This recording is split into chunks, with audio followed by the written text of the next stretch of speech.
Good afternoon, ladies and gentlemen, and welcome to Draw 8 of the New Brunswick Tankard Final 8s here at the Capital Winter Club. We have a tiebreaker here today, as I mentioned. It is between Team Jones and Team Odishaw, both out of Curl Moncton. I have beside me today Andy Steves, and I am Steve Muzzeraw. Today we have, again, Team Jones, skipped by Scott Jones, Jeremy Millay as third, Brian King, and Robert Daly at lead. They are throwing first, as we can see, and the Yellowstones. The reason they are throwing first is that Terry has the hammer, Terry Odishaw, their team. They beat Team Jones in the round robin.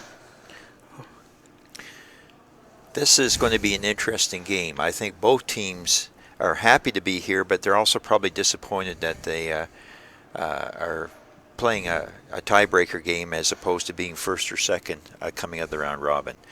I say that because Terry is our defending champion, and Team Jones had a wonderful fall with great results on the curling tour in Bonspiels and Moncton, St. John, and Fredericton. Yeah, he just scored just enough points to finish ahead of James Grattan in the CTRS standings, which is quite an accomplishment. Also, both teams, I think, especially the Jones team, has probably put a lot of time in terms of travel and practice and so on.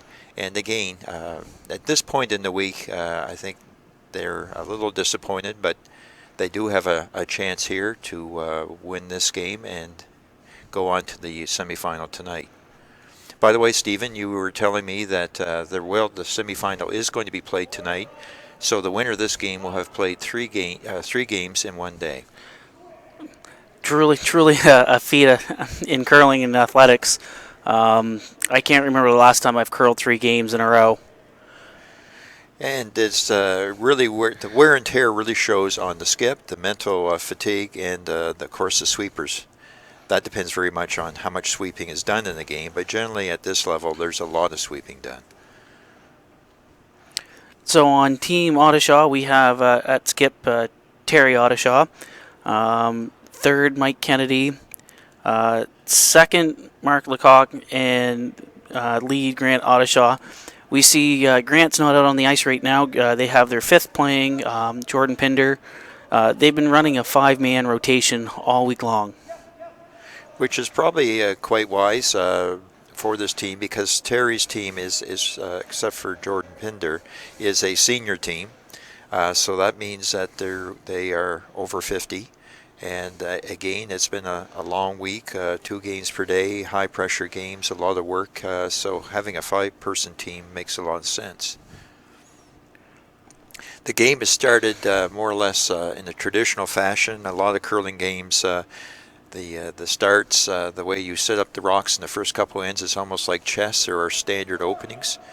And in this case, we have the standard opening of a Jones centerline guard, just short of the rings, draw to the back of the forefoot. But Terry is a quite aggressive skip. That's in his DNA, as they say, and he's gone right after it with 2 rocks around the forefoot of his own. There's a yellow sandwich on the button, in other words. Yeah, it's going to be hard to move that Yellowstone, in one shot, so it'll probably take a twofer to get there. As we see Jordan's first stone being delivered here. I kind of wonder going into this game whether we'd see fairly conservative up and down the ice type play, Stephen, the first couple ends, let the fellas feel it out. Scott and them, they just played on this sheet here in draw number 7. So they're pretty familiar with the sheet itself. They played with the Blue Rocks here on Wednesday night and Yellow Rocks here today. So they have a pretty good feel for the stone. So I think it's basically everybody's going for the jugular at this point. Okay. It's going to also be interesting, Stephen. Do you anticipate that the ice will be much different, this being the only game on in the arena? Well, I would dare say it might be a little slower than normal. You don't have the body temperatures out there to raise the ambient air temperature and the ice temperature a little bit. We typically see here at the club in league play, when one sheet finishes, the sheets next to it typically slow down. Not a lot, a tenth or two, but if you're not anticipating that tenth of a second slowdown, your draw weight all of a sudden becomes guard weight. Yeah, it's interesting. I was playing this past weekend in the NB Power Fun Bonspiel, and our game was late. We had to draw the button. That was the tiebreaker for that event. And being the only team on the ice for the last 15 minutes or so, we found that the ice was 4 to 6 feet heavier than normal. Yeah. So we're talking split times here, as far as either hog to hog or your back line to your hog line. A tenth of a second, you don't think that's a lot. It equates to about 6 to 8 feet. Here's an important shot here. And it's just as you said, Stephen, sorry to interrupt you there, but with this shot, it's going to take at least 2 to get rid of that yellow. But Jordan's gone a long ways to freeing it up anyway. Yes, the split times. And where do they measure the split times? So a couple teams, if you're sweeping, you're typically doing back line to hog line. Some teams do choose tee to hog. And then as the skip to see if the ice is slowing down or speeding up, we'll try to get a split time from hog to hog. They're a great, useful tool, but you can't always rely on them because everybody's, reaction times are different, especially split time from back line to hog line. There's so much things that you can do in your delivery and in your release to speed a rock up or slow it down on release. Yes, some people come out and upon release give it quite a little pop, a little push towards the broom. And other people, at times, if they feel they're sliding out too fast, will actually grab the rock a little bit and pull back to slow it down. We have an opportunity here for Mike Kennedy to make a little bit of cleaning. The yellow-yellow combination with the blue in the background. Yeah, and it's going at a fair clip. And it's nice to see Mark Lecoq out there right now sweeping away. Mark had a bit of a tumble there last night over on sheet 3. I'd never thought Excellent shot. Yes. Very excellent. I'd never thought I'd see a broom fail in the way that it did last night. I was talking with Mark after the game, and the shaft of the broom actually broke while he was sweeping, and he went down in a heap and bashed his knee off the ice, burnt the stone, and wow. I actually had something like that happen to me, Stephen. A few years ago, I was working with Little Rockers and juniors, and I was sweeping a stone, and the shaft of the club broom broke. It was a wooden shaft, but it had finger tail joint in the shaft broke. My face landed on the rock. Ooh. So I had to have a bit of dental work done.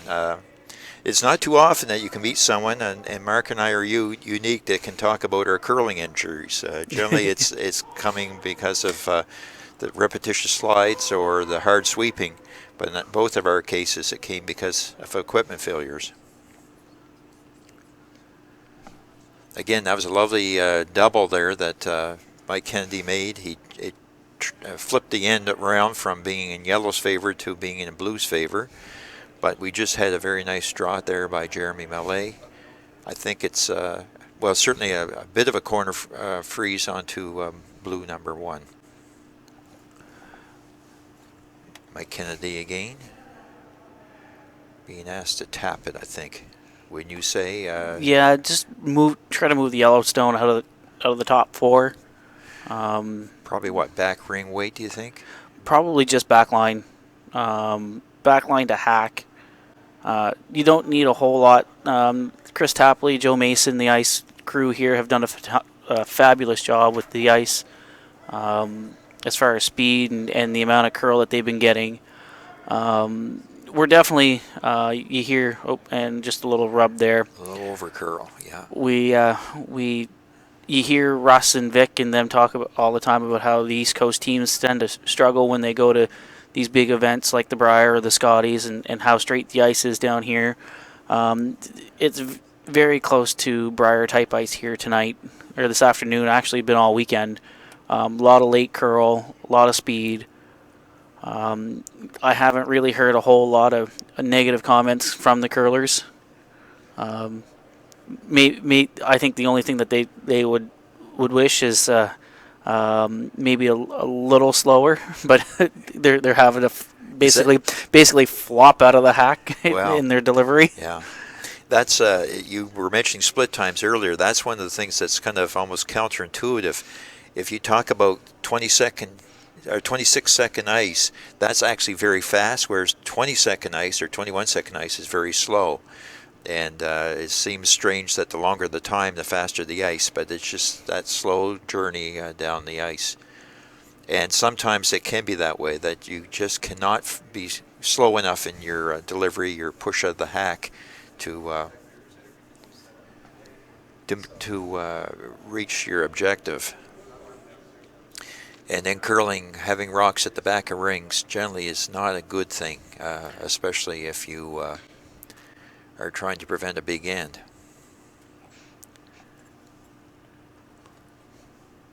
Okay, Scott Jones here. 20-second ice or 21-second ice is very slow.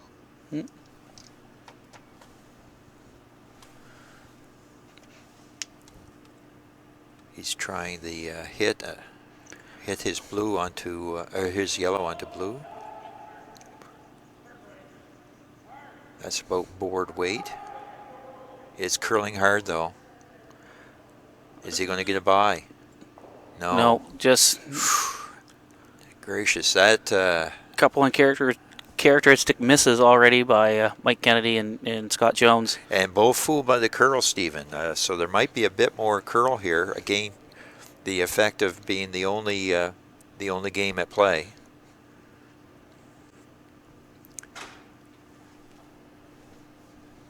After this shot, Terry could be lying 3.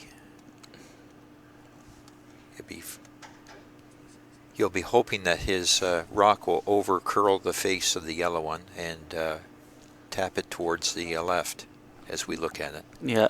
Now I just want to hit a little low side.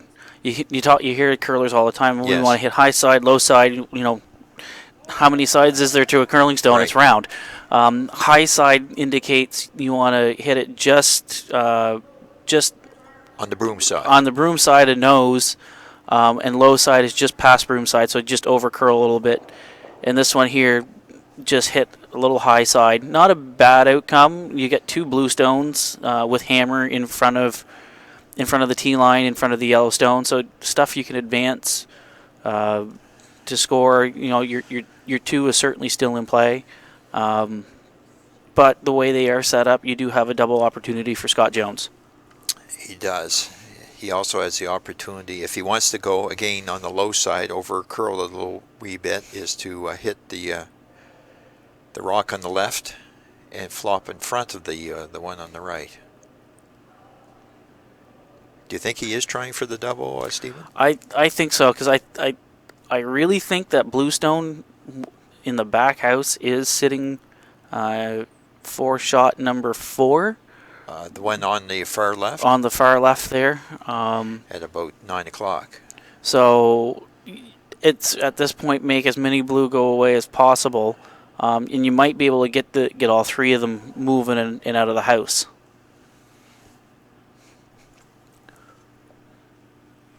Yeah, that's right, because Terry does have last rock.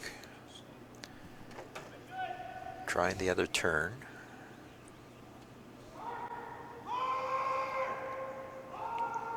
There's a lot of yelling now.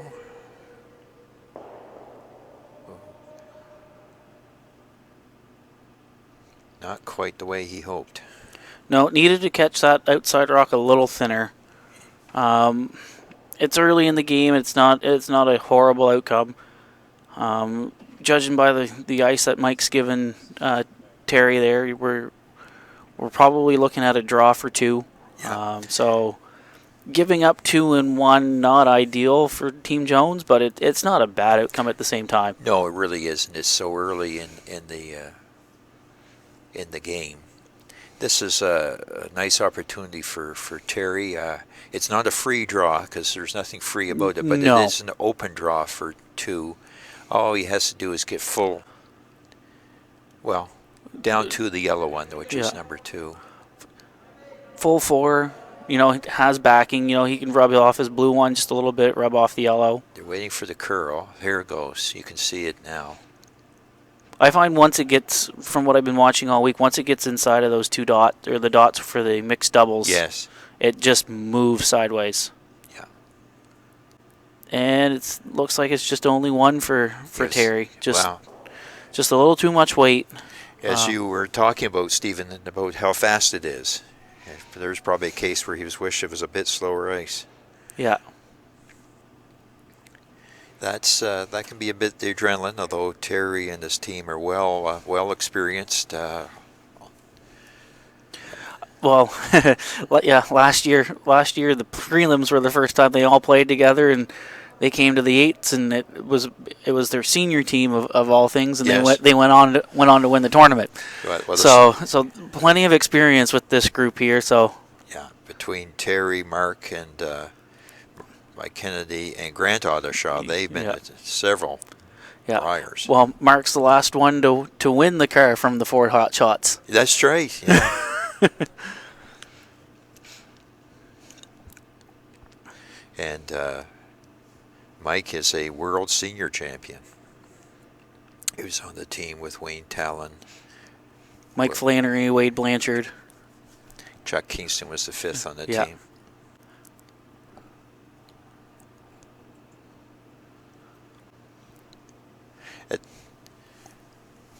At this point, Team Jones is going for the corner guards, trying to set up their double or their multiple that way. Yeah. Robert Daly Stone is probably curling a bit too much. Definitely curled too much. But again, a little bit maybe more curl than what the skip forecast when he laid down his broom. I thought Robert's throw was pretty well on the target. The throw was on target. It probably you're looking at, Scott was calling for halfway tight, and it came in real tight. So that's little extra weight that wasn't needed. So right. But it's a corner guard. It's still, you can kind of tuck in behind there. Full 12 bite. Maybe just biting the 12. Working with some coaches through the years, you don't really want to use the 12-foot as your scoring area. You want to use the 8-foot as much as you can. Right. But hey, you might get one around there and get lucky, and that might count for your 3rd or your 4th point. Robert's shot is, the request was for it to come down to the blue. So we're just gonna. Boy, there's some nice finish on that. Real Stephen, nice finish. Oh, lovely weight as well. yeah. Nicely done. Yeah, little tap. Got some space there, but the way the angles are laid up, you really can't remove it with this turn. No. So Terry's just electing to have Jordan come down and sit right on top of it. Yeah. Generally, what you see here is a succession of rocks in that area. A little bit of tap here and there trying to alter the lines, and then somebody will throw the breezer to clear some of the rocks out of the way. Yeah. This looks like it might be heavy. No, it's coming down nicely. Gonna move it a little bit. I think at this point they called the audible to go around everything. Yes, you could tell that because Mike Kennedy was doing the sweeping as opposed to Mark Lecoq. Kennedy's objective was to keep it a little bit straighter to get what you called back button. Scott, on the other hand, wants to freeze to his own yellow. Yeah, as many rocks as Scott can get in front of the tee line is ideal for him, because then it's his stones. They're advancing into the pile. And this is Jordan Pinder. So No, it's not. Sorry. It's Brian King. Brian King, got the names wrong. Wrong team. So early indication from Jeremy was that it was a little heavy, so they're calling the audible down to the blue stone that Jordan Pinder just threw. They've been called off. Not a bad result, but again, it is on the line. Most of the stone is behind the line. Terry, do you think he'll try the takeout, or do you think he'll come down and tap it back and turn? Or a freeze, I suppose. Freeze wouldn't be a horrible idea. And that seems to be what he's calling. If you take it out, you're giving Scott a free opportunity to try the shot again. Right. To put something in front of his yellow. So this way here, it's you're taking your scoring area, and rather than the whole 4 foot, now it's just the button. Right.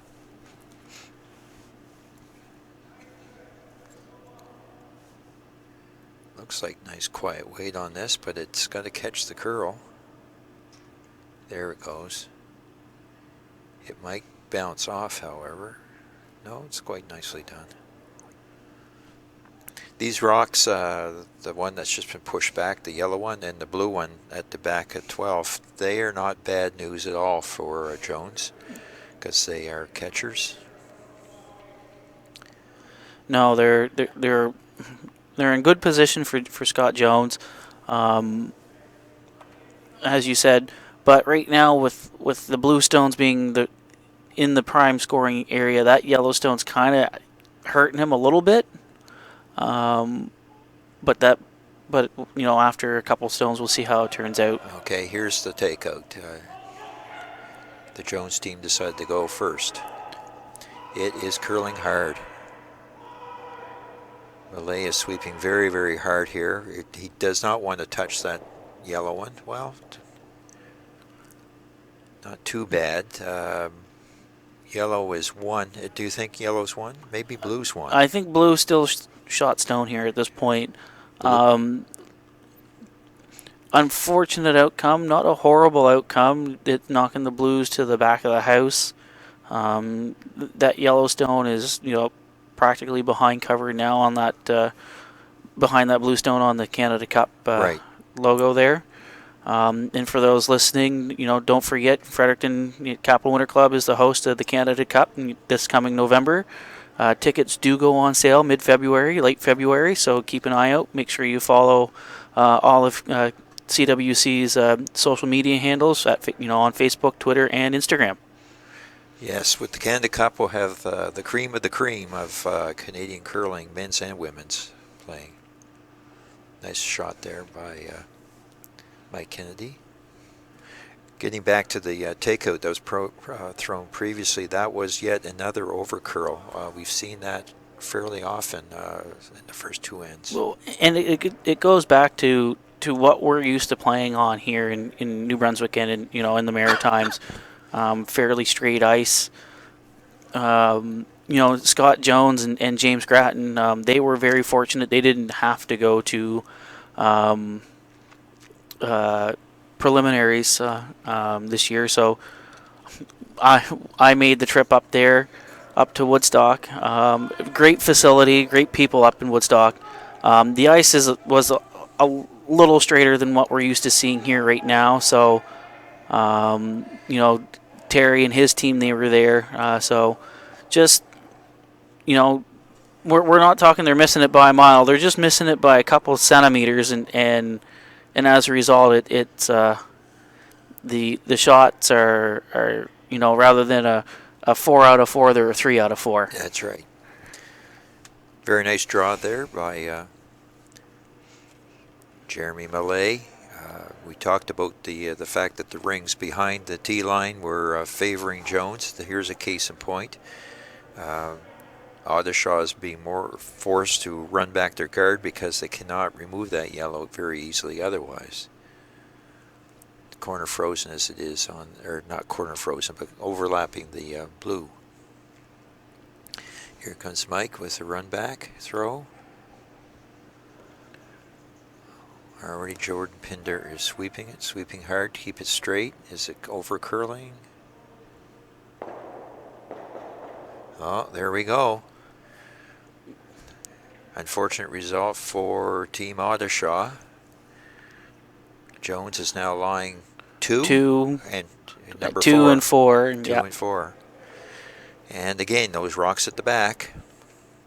And that one at the top of the 4 foot hasn't moved very much at all, Stephen. No, no, it's perfectly behind cover now. Now, a nice factor for the Odishaw team is they do have those two blues right just outside the 12 foot that can be run back, and that's a shot that Terry Odishaw can make. He has made it many times. Here's a draw into the rings, but I think it's over curling. No? No. They're sweeping it hard. More so at this point for weight. Line's pretty good. It's just... Yes, they want it beyond the... yes. No, that's good. If it had to be beyond the previous number one rock, the one at the top of the 4 foot, because this prevents a double. Yeah, and if it had gone any... like, they are dealing with very much little margin of error, a little higher, up around that Yellowstone. You've got the double setup. Any further back, you have the freeze. You have the freeze opportunity available. So right now the two setup is pretty good for Jones, but it's still a lot of rocks to come.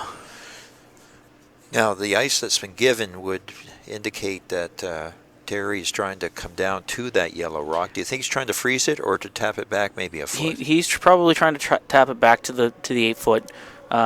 Terry's trying to, at this point, reduce the scoring area just to the 4 foot rather than the 8 foot. This rock needs to curl a little bit. And that one there, that was just a... I don't know if it was a little bit wider than what the target broom, than several rocks, but I'm not sure. Terry might have been a bit wide on that because it certainly didn't have the finish. His weight was terrific. Yeah.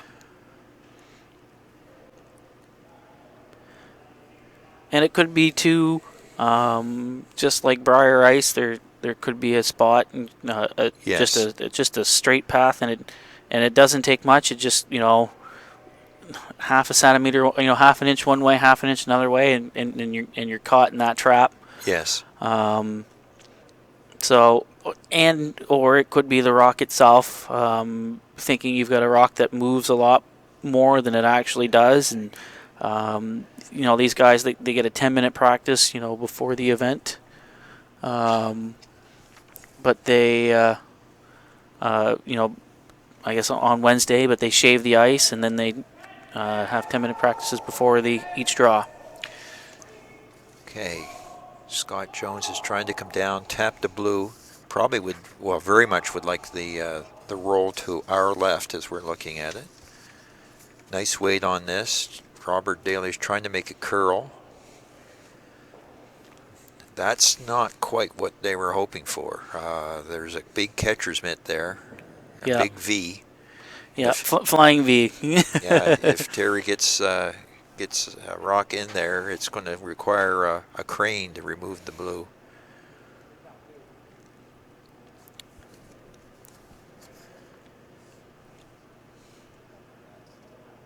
He and Mike are looking at options. I imagine the option is whether to try to draw in there or tap when the blue's in there. It's a little bit snug. No, he's looking at throwing weight. The broom is right hard on the yellow number 2 rock.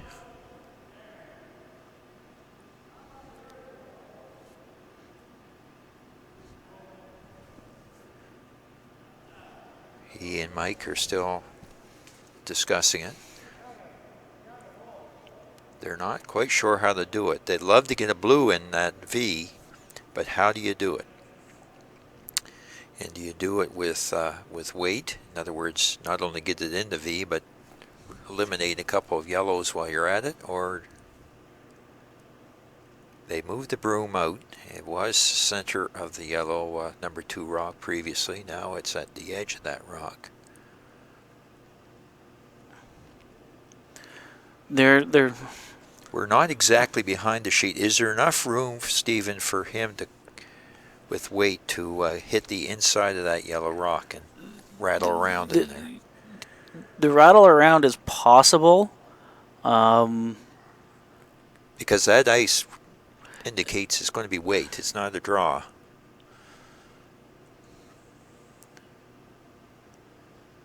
Here we go.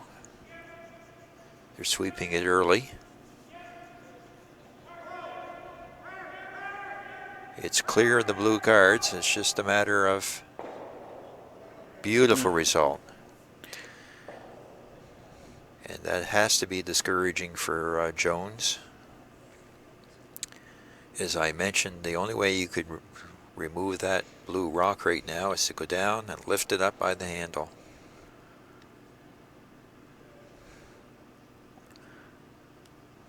Very risky if you try to angle in your yellow.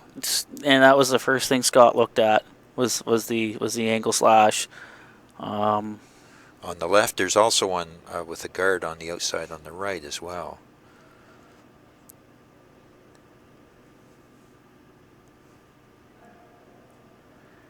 They're looking to see if there's enough of the button exposed that he could outdraw that blue that's frozen to the number 1 yellow.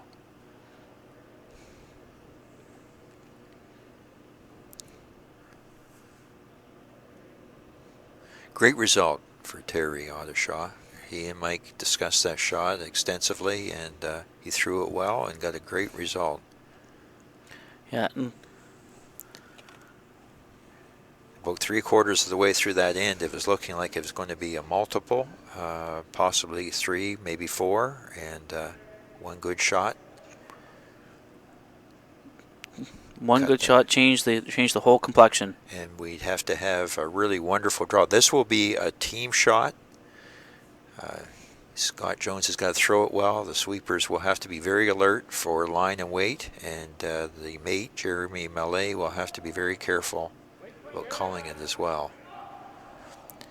Communication will be very important here. This looks heavy at the moment. It's caught the curl, which means it is slowing down. No, it's... No, they went out there. It very much was a guess. It was. And it was a good guess, but not a great guess. Back 4. So, a bit of a victory for Team Odishaw. Both teams are probably feeling at this point that they missed opportunities. Terry in the first end, where he had an open draw for 2, and Jones in the second end, where his first shot did not curl enough and created the V, the pocket for Terry to freeze, end up with a freeze. So now we're starting the third end. Robert Daly will be throwing a center line guard as the object. Generally, you like these quite snug to the rings. Yeah, so we're gonna with this setup here. Scott's playing for the steal. Probably see a tight guard here. If Terry elects to put a corner guard up, we might see Scott throw a second center guard. A high one. A high one, yes. Yep. And we see Terry looking to do the tick shot, taking a page out of the Holman book. Yes, a Weagle shot. Yes. Lisa Weagle being the lead of the Holman team. One thing that Terry has with Mark Lecoq and his brother Grant throwing lead rocks is 2 of the very best leads, probably in New Brunswick men's curling history, really, in terms of weight and control. Grant Odishaw for years was a lead for Russ Howard in his great years. However, I just gave the kiss of death to Mark because he just had enough weight that he pushed the Robert Daly's rock, through the rings, which means with the 5 rock rule, it has to be replaced. You cannot remove guards until the 5th rock.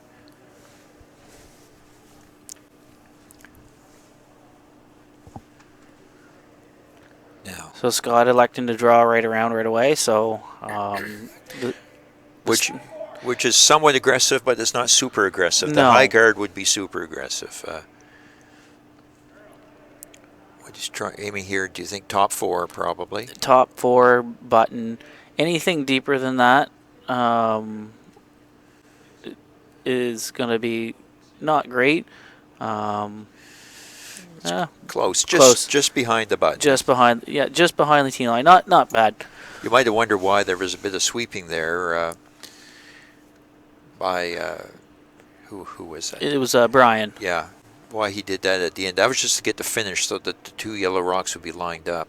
Sitting in the hack, you probably only could see 1 rock, really. Now here's Mark. If he throws the same weight he did in his first one, what he'll do is come down to that number 1 rock, back a button, and freeze to it or just tap it back a wee bit. Just by the guard. And just a bit light. Not a bad rock at all. No.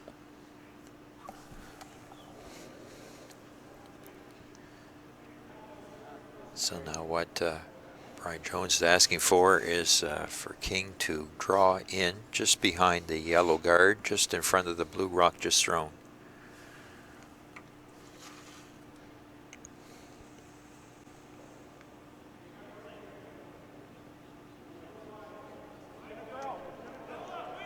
So right now Robert's just keeping a brush down to keep it clean so that way it doesn't pick. There were a few picks in the morning game, weren't there? Yes, there were. On this sheet. I know I was watching online at home and noticed that there were a few, and unfortunately they were skip rocks, which are killers. It's enough that you're sitting in the hack with a lot of pressure on you. You and your sweepers and your mate in the house without having to worry about picks. Terry is not happy with the lineup, the way the rocks are lined up, so he's asking Jordan Pinder to throw the takeout. And he's done a great job all week throwing these, although this one got a little bit wide. They're trying to make it curl a little bit. That worked well. You got rid of 2 yellows. The guard is no longer a yellow. The guard is now a blue, which is usable for Terry. There is a number 1 rock, but it's behind the tee line. It is behind the blue guard. What Jones is asking for is a removal. Do you think he'll want to roll in the direction or just leave it there, Stephen? No, he's looking for a roll in, forcing Terry and them to play a hit on it and roll out so away from the center line. Okay, they haven't touched this at all. Quite a good result. And then, knocks that one off from behind the house or behind the tee line and sits in front of the tee line and in behind cover. And Terry's asking for another run back. He was quite happy with the result from the first, clearly. Here we go in. I heard hards. No, it must be close. They're off and on. Well done. He didn't quite stick it. There's a bit of roll though, but he's number 1 at 3 o'clock with a yellow one behind it. Not directly behind it, but it does mean that the Jones thrower, Malay, will have to be careful. He wants to hit this rock either on the nose or a little bit on the low side, as you point out, Stephen. If he hits it on the high side, there's a chance it could jam on the yellow back house. And that's Sorry, go ahead. And that's something you don't want. And you see Robert there just giving a hard scrub just to keep it from curling. There he goes. Hit it on the high side. Good throw. Good throw. Just rolled a little too far. These rocks are quite lively in the house, being new stones last year, I believe. Yes. So still a lot of bounce in them. And the ice is quite lively as well. Sometimes in club play you can hit a rock fairly hard, like 3/4 of it, and it doesn't really go anywhere. Here, it doesn't take as much energy to remove rocks. Mike Kennedy being asked to come down to the yellow.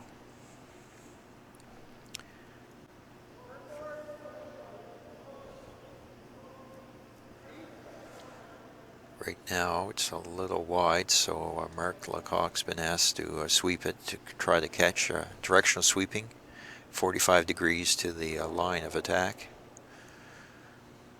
Good result. Didn't get the result they wanted, or the roll they wanted, but still, this is a very comfortable end so far for the Odishaw team.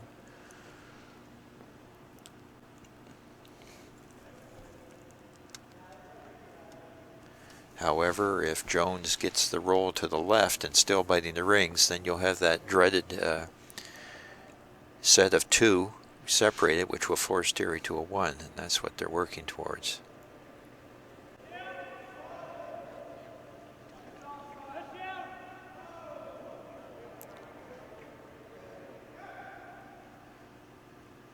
There's been yes and no calls. You perhaps can't hear them on the telecast, but we can hear. They've been off and on that rock.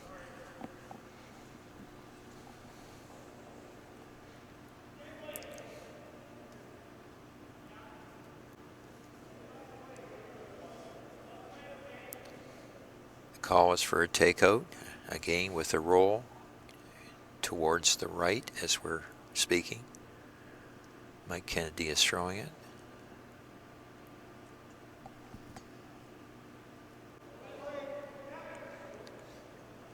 Yeah, Terry's team's trying to just get ducking behind cover and use the guard. Use the guard to try to score their deuce. They got a roll, and a very nice roll. I would say that's essentially covered. However, the guard is far enough out front of the rings that this call, which is a draw down to the blue rock, should be straightforward. It's all a matter of weight.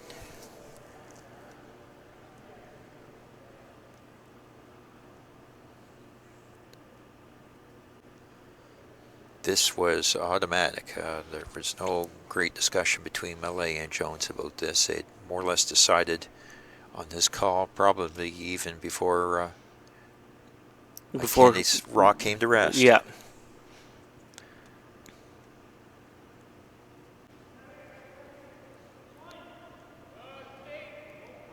It's just being kept clean, which indicates that the sweepers think the weight is fine. Certainly not light. Now he's starting to sweep hard. I think it's because of line. Do you? Yeah, it started to come off the wings there quite hard, and they got it by. So that's. Oh, and it came up short. Yeah, that's a little bit of a miss because the sweepers were watching that rock, and really, more or less by their inactivity, signaled that the weight was fine. It's not a bad result, but on the other hand, it's not quite the result that Jones wanted. He'd love to have been frozen to that. However, it is a bit of a quandary for Terry. He's got both his rocks yet to come.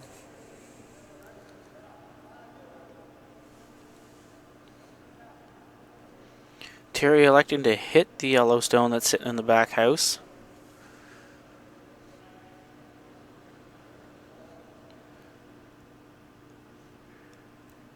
What he'll do, if he hits and sticks there, then Jones has the... The only play Jones has is to try to advance his yellow up, and that'll leave a double possibility for Terry on his last shot. Either that, or he could just remove that open rock that Terry's going to throw, but that would be more or less conceding the 2.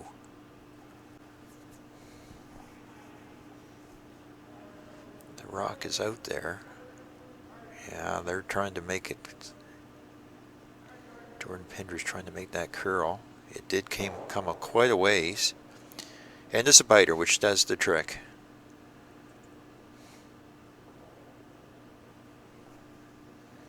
So Millet and Jones are looking at what you called, Stephen, the tap up.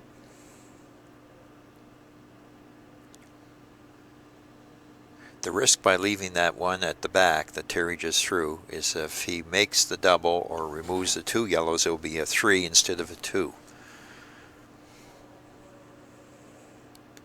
However, kind of a rule of thumb I've always had is you don't make a good curler or allow a good curler to throw the same shot twice, and that this will be the case here. Yeah. Is that a little bit more ice than the first one? It is a little bit more ice. It was edge 8 before, I think. Yeah, so what they're trying to do is they're trying to get it so that the angle of the yellow stone, if they make contact with it, is onto the blue stone. Or I believe this might be the stone that held a little straighter last end. If it is a straighter stone, it should curl in behind the yellow and weld onto the blue stone if he's got the right weight. What he wouldn't want at this point is to be corner frozen to his own, because then you'd have a chance perhaps for a double. Oh boy. Not a bad result. No. What it means here is Terry has a draw for 2, and with a bit of backing. The reason I say it's not a bad result, you could have set up a yellow double there, perhaps. Yeah, and right now it does shrink the scoring area down to 2 full 4.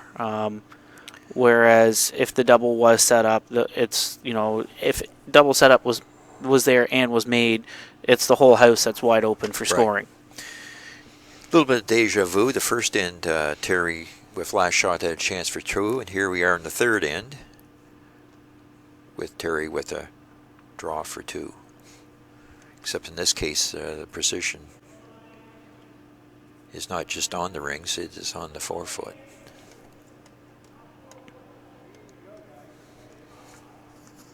This is being swept hard by Mark and Jordan. Mike Kennedy's come out to help. Having that third one out there, that's never a good sign. Never a good sign, because I don't know what the stats are, Stephen. What is it? The third sweeper might add 1%. Yeah, I was fortunate to go to a clinic, and we were talking about sweeping, and there are times bringing that third one in, it's more so to take away somebody who's tired. Yes.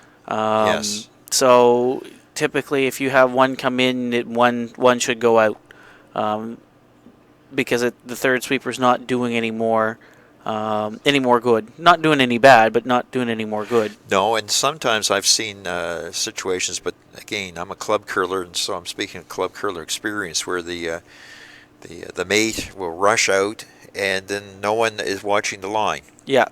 And as a result, you get a tick, or you perhaps even over sweep the rock and it goes deep because no one's paying attention.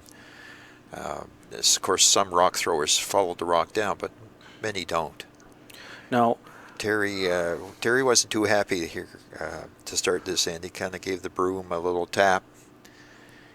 That's 2 last rock points that he's missed out on. And even the second sweeper is what, 20%? Like 75% of the work's done by the sweeper closest to the stone, isn't it? Yeah, it's in that order, isn't it? It's in that order. It's funny. I think it was Glenn Howard who had won his provincial back during the whole Broomgate ordeal, and he did it with hair brooms. Yes. When Hardline was going through their ordeal with the fabric that they were using, they developed a spectacular product. And so when Glenn went through his provincial, immediately after winning his provincial, he asked for a gentleman's agreement, no use of hair brooms between the hog lines. If the skip wants to use it, that's okay. And what they have found is that in the directional sweeping, the hair broom was more effective than the material that Hardline had developed. And so, of course, techniques are developed, and then the World Curling Federation gets involved, and we have a standardized fabric that's used in the World Curling and national events. You can still use your pink or your blue or your yellow fabric here at the club, or your hair broom if you do so choose. I used to use a hair broom for sliding. An old Asham 8-ender. I went looking for another hair or head for it the other day, and I couldn't find one. So Right. I don't know if they're even making them anymore. No, it's like the old straw brooms. Yeah. The amazing thing to me is someone that's curled for many years is that it was only recently that they discovered, especially with the hair brooms, the benefits of directional sweeping. And it and then talking with James Grattan and them after a couple games, it amazes us. Maybe we lost a couple games because of directional sweeping and didn't know it, and maybe we Yes. won a couple games because of directional sweeping and didn't know it. It's amazing now what we know today versus what we knew, 5 years ago. And I think it says some wonderful thing about the type of people the curlers are. It was actually the curlers themselves that brought this to the attention of the officials. And you mentioned about Glenn Howard asking for a gentleman's agreement. Team Gushu also put out videos just showing how effective these materials were. Yeah. With the idea being, you got to do something about this, fellas, because it was to the point where actually throwing the rock wasn't nearly as important as sweeping the rock, which is not the intent. So in having a clubmate, Jamie Brennan, he was discussing his run to the Briar in 2016, and it was with him and Mark Lecoq and Mike Kennedy and Scott Jones, and they went up to Charlevoix and had it happen to them, and they took note of it and came down to the Jimmy Spiel and then went to provincials with it.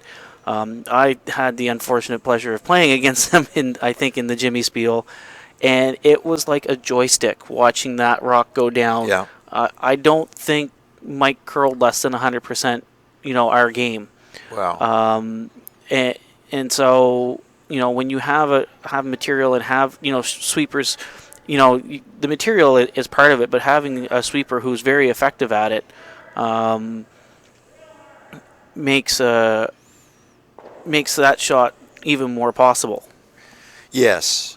We just see here a run back split there to sit 2 for Team Odishaw, and again, back to more sweeping, technique with Mike, and typically throws skip, maybe throws meat every now and again, but very, very good sweeper. Yes. And just before the rock was thrown, you might have noticed that Jeremy Millay and Terry Odishaw had a brief discussion. The yellow rock that had been there, the question was whether it was on the rings or not, and there was an agreement that it was biting the rings, and then they proceeded to make their great takeout, followed by, we just saw another takeout here. Now what Terry's trying to do is draw behind the center line guard on the Canada Cup sign. And by the way, that Canada Cup will be phenomenal, because the winners of that competition will get a berth to the Briar Playdowns, will they not? No, they get a berth to the Olympic trials. The Olympic Playdowns. Sorry, I misspoke. So it's a big event either way. Yeah, there's monetary prizes, but having that ticket to the Olympic Playdowns is key. The winners of this year's Canada Cup were Rachel Homan and John Epping. John Epping, and both of them have said it meant a great deal to them, because it allowed them to plan their schedules for the next couple of years leading up to the Olympic trials. Yeah, the teams nowadays, they're 4-year agreements because of the Olympics, and the Olympics really have molded what our national championships look like now. Taking more of the European approach. We've got here in Canada, we've got the residency rule. This year was birthright rule was introduced. Rachel Homan is living in Alberta, but she's curling for Ontario. Okay. And we saw that happen in the men's side over in PEI. So a lot of changes happening with that rule, all for the purpose of creating teams to make that run at the Olympics. On our sheet here, we're seeing Odishaw, the team Odishaw, working very hard to get their two, set up the rocks with enough distance between them that it's difficult for Team Jones to prevent the double. You talked about the Olympic situation molding curling and curling rules. It also molds the curlers. If you look at them today, they're a lot more they're a lot more bounds, a lot slimmer. Yeah. Long gone are the days of it. And Andy, don't take this the wrong way. Yeah. Old guys out there throwing stones up and down the ice. Certainly, a lot of the teams now they're in their early 30s. Nice roll here, yes. Really nice roll in their early 30s, early mid 30s. And in a lot of countries nowadays, they're paid athletes. Oh yes. They're full-time. They're full-time curlers. They're full-time curlers. Their whole job is to focus on getting that gold, and they're not paid, NFL wages. In 2009, Dave Murdoch, I had a little bit of a conversation with him about it here at the Worlds in Moncton, and he's paid enough money to live and travel to do all the training that he had to do. Directly after their win, as we see Jordan given a big scrub here to get the curl.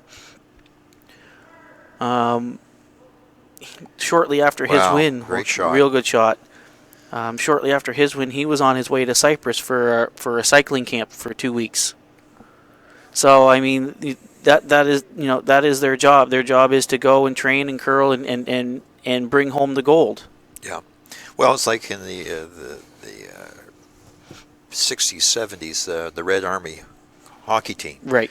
Those fellows weren't out firing bazookas. What they were doing is they were in the gym, they were working out. Yes, they were part of the Army, but their duty in the Army, the way they win the war is by winning the hockey games, strategy and so on. So we have an opportunity here for Odishaw. The run back didn't work. They're set up for their double, for their two. They are in a row, so you've got to prevent that double. So what he's trying to do here is throw a guard, I think. Yeah, cut down access to the house, because Jones here does have hammer. And as you mentioned, the upper echelon of curlers worldwide, they are now more or less full-time athletes. In Canada, they're carded athletes. They get supplemental income from the federal government, the Olympic program. Yeah, and if they're not part of those programs, I think you have to actually win a national title in order to get into that program. But Gracious, this needs some sweeping. Yeah, sorry. Yeah, somebody like Reed Carruthers, who I believe he's still a supply teacher. He'd wake up at 5 o'clock in the morning, check to see if anybody needed a supply teacher, and if not, he'd go to the gym and throw stones. Yeah. And then check again in the afternoon, and if nobody needed buddy, go back to the gym and go throw more stones. So that they all have jobs that allow them to pursue curling as a second part-time job. But in some cases, these people a lot of them have community college diplomas, university degrees, and so on. They are actually putting their careers on hold while they pursue the dream. For example, this week we had two professors skipping teams. Yes, yeah. Trevor Hansen and Ed Sear. Yeah, the Doc and Doc show here last night. That's right. Two PhDs curling for the love of it. And it's actually three engineers on the ice at once. You had Ed and Trevor, and then you had Adam, who works for McCain's. And we got two accountants from Moncton on the sheet right now, a real estate agent and Terry, a pharmacist and Brian. Robert, he's an engineer up in Campbellton. Yeah. he had the fortunate pleasure of working with my uncle for a number of years at the mill up there. Yes. Turns out talking is in our family. He found that out. Well, that was a good shot by the Jones team to remove a blue and stay on the rings. Unfortunately, it rolled all the way to the 12-foot, but this has snugged up the target area for Terry. Jones has the last rock, so what he's trying to do is make life miserable for Jones. And I think what the object is, I think actually Mike was going to show us there. I think top 8, top button, or top 4 foot in front of the tee.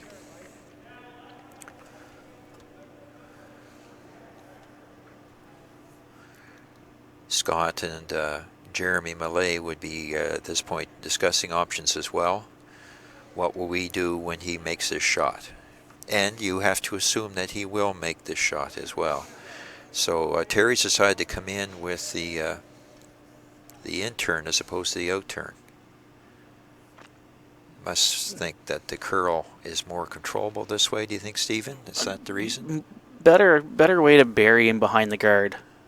With the in-turn coming this way, having to go, if they chose the out turn, you'd have to go out to a fresher path. Opportunity really to over curl and come exposed to the open side, setting up a double possibility. Now here is Terry's. He's had troubles with last rock draws in the first and third end.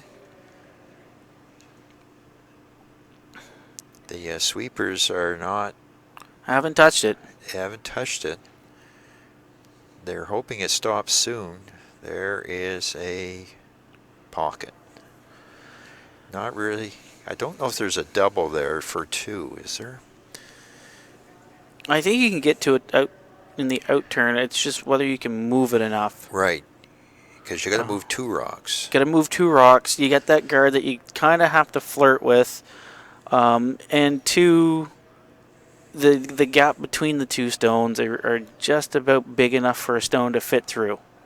I must say, when the game started, I was wondering if they would be quite conservative, and really they have been. We haven't seen much more than about 4 or 5 rocks of play any end so far. It's been a very defensive game by both teams. Really, the most defensive end was the first end, having about probably 4 or 5 rocks in the center area of the house. But other than that, it's been basically wide open the entire game. Yeah.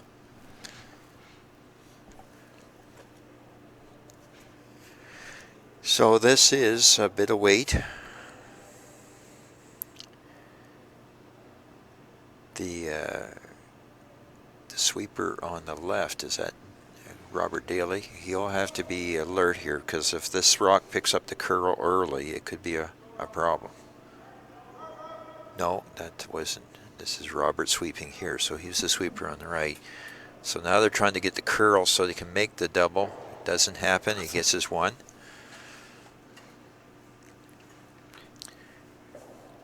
Do you think that was an overthrow or just a guess that wasn't quite right? I think it was an overthrow. Just like Scotty's Ice, Briar Ice, Canada Cup Ice, typically you up the weight just a little bit and it's going to hold straighter. So probably looking for a 9-second hit, or a 9.5 hit and through an 8.95. Like, you don't have to up your weight much to have it hold straighter. Right. So it's an interesting game. It's a little bit like a heavyweight prize fight. They're still kind of feeling each other out. No big gambles so far. And this would be from 2 teams that are quite used to having a lot of rocks in play. Yeah. But the issue here is that the loser goes home. Yes. Yeah. You play all week starting on Wednesday to a tiebreaker right now, and it'd be a huge heartbreaker to be in this position and lose. Yes, you would. And winner of this game, of course, goes on to the semifinal tonight at 7 p.m. here. It'll be over on sheet 3, so the Grimross sheet. And they'll be playing Jason Roach. Jason, because of his record, will have choice of hammer and color. And I believe he's chosen the yellow stones. Okay. From what sheet? Well, I think they have to play from the sheet. From sheet 3. From sheet 3. The only time you can pick your stones, I believe, is the final. All right. And oh no, my notes say here he doesn't. It just says he has hammer and color. Jason Roach does so. So we'll find out at 7 p.m. tonight here on 360 Live and Bell 5 TV 1 of the choice that they make. The crowd's been very good to the throughout the event. I know as someone that's tried to park or find a parking spot, it's been nice to see. It's a nice problem to have. Very, very, very good problem. Last night was a zoo. We had the Maritime Kitchen Party here with Ivan Daigle with some live music. Great crowd out. I was here till about 12:30 last night. It was a dry event for me, so because I had to be here at 9 a.m. So, but the music was awesome. The vibe was great. If you haven't checked out the new Pebbler Pub, please come on down. We've got 2 more draws after this.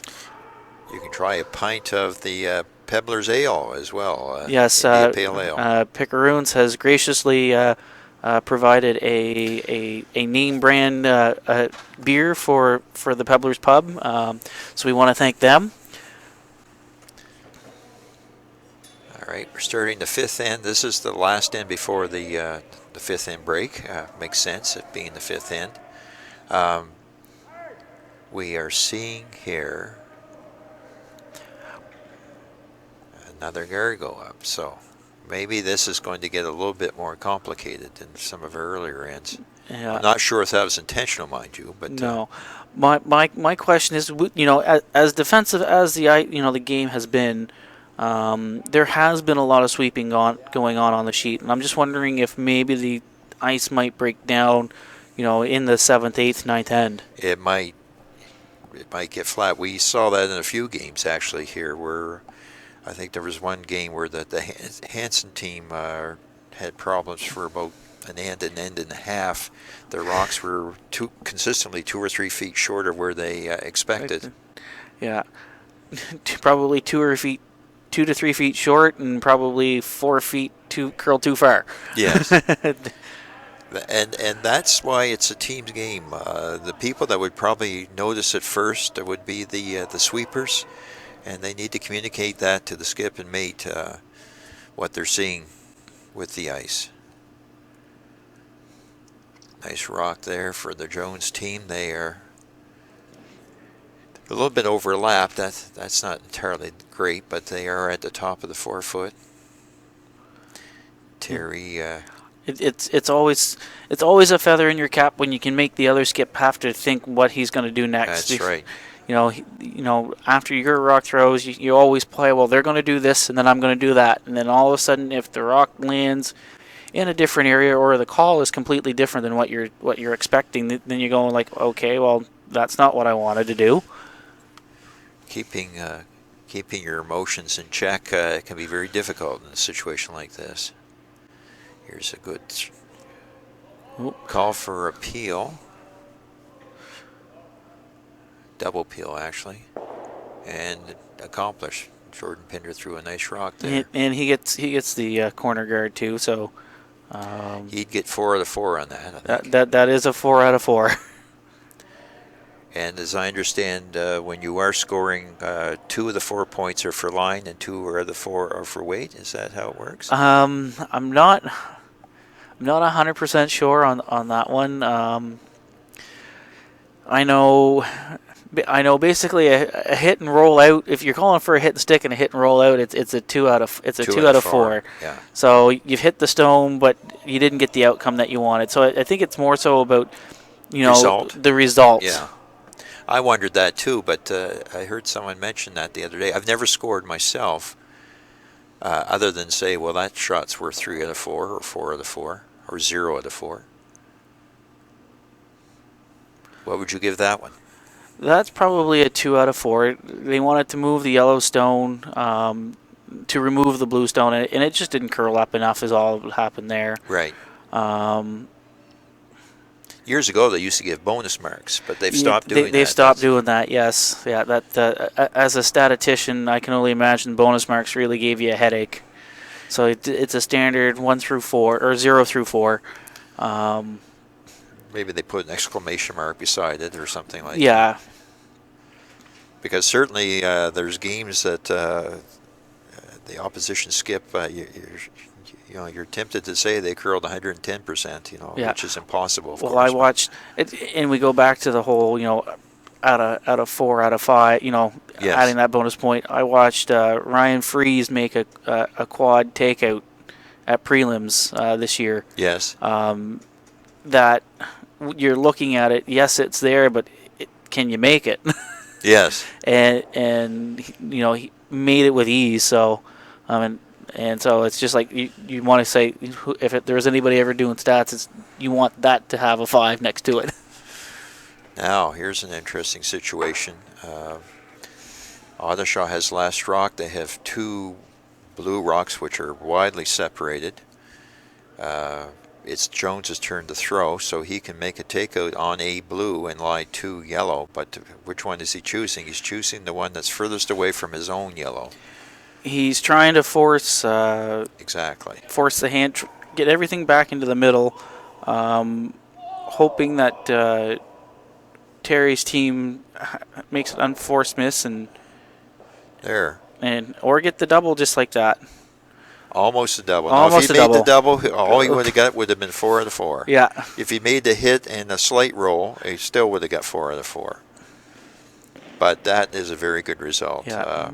On the other hand, there is a double on the yellows, is there not? There is a double on the yellows, but again, it's going to set up a double back. So it's a tit for tat game right now.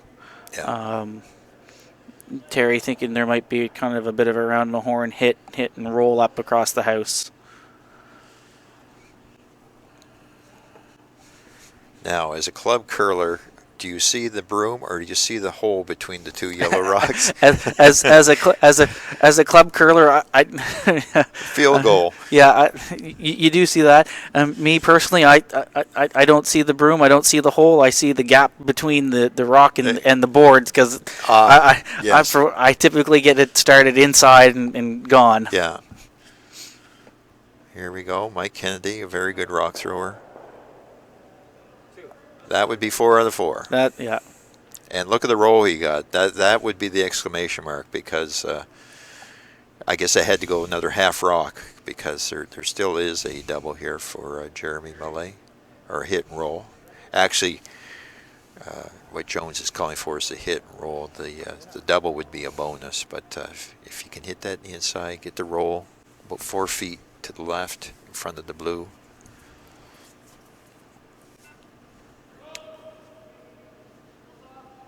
They must think it's a little bit inside. They're sweeping very hard to keep it straight. Very hard indeed. They're going for plan B, which is to roll the other way. Didn't happen. So Terry Odishaw is probably quite pleased with this. If he can come down and get the yellow end roll to the right, then the if he can get the end, the flop in behind the blue guard there. I don't know what, other than drawing down 2, if Scott has anything else left. No. And as it's turning out, I think a 2 is going to be the first team that gets 2 might win this game because it's just been a series of 1s so far. This is not heavy. And it's curling. Is he by, Stephen? It's going to be tight. Nope, Yes, just feathered it. An excellent result. And gets the hit and flop in behind. Yeah, 4 out of 4. Do you go after that one, which is high? You might get a roll, or do you go for the back one? And if you go for the back one, you're more or less conceding 2. He's drawing into it. Yeah, if you start chasing the back one, it's very much Yeah. you're conceding to the way the ice is moving to. Like, if you were to again feather that guard with board weight, hack weight, something, not anything crazy heavy, you might be able to push that red or that blue stone out and roll. You'll roll to the open, but forcing Terry to play a hit, and you might get lucky and get a hit. He might roll out, and then what looked like 2 blue could be turned into a blank. They're on it early. And it must be for the line because the weight looks quite good. Yeah, it's Jeremy that's calling for the sweeps.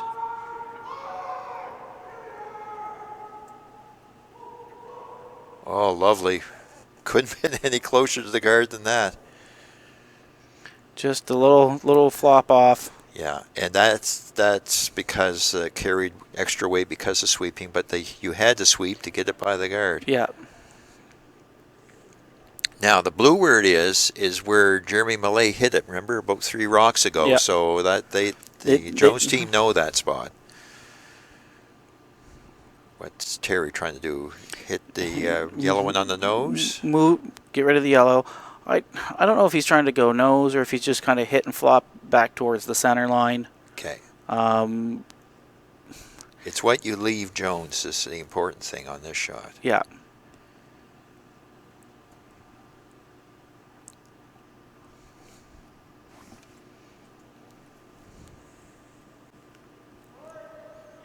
Once again, on all these shots, the right-hand sweeper's been sweeping early.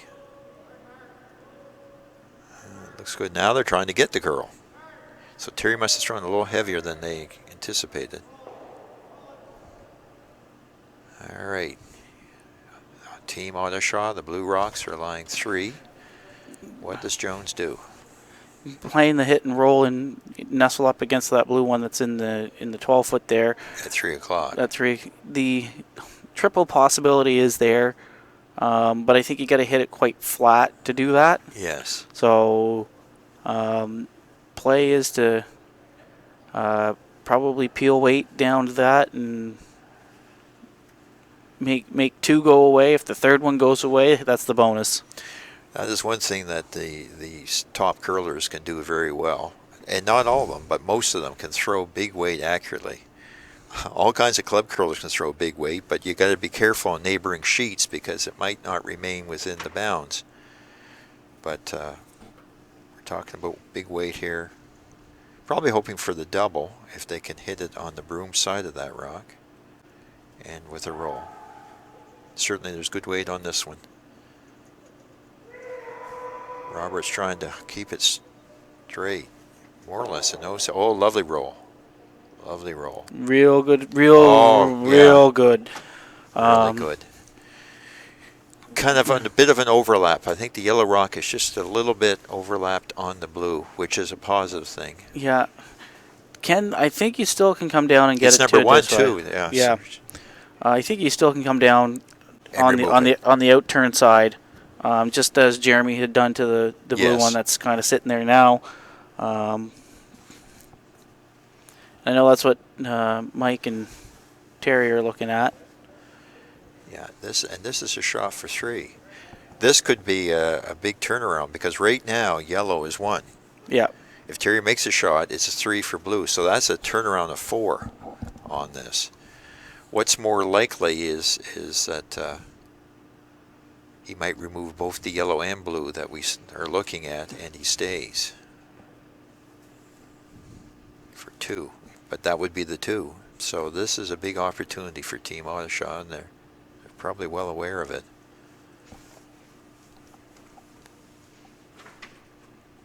And it's tricky out here because very few rocks are thrown out in this area. The ice is very green, as they would say. Not big weight. No, you still need it to move to get to nose, and I think this is curling. I think he's already on that blue one out front. So now they're talking. Oh, wow! Wow! What a shot! And that was tight. That was really tight. I think the sweepers, Mark. Yes, you see Mark in the pat in the back there. That was a wonderful sweep. I thought it was on the guard all day, didn't you? Yeah, Halfway yeah. down.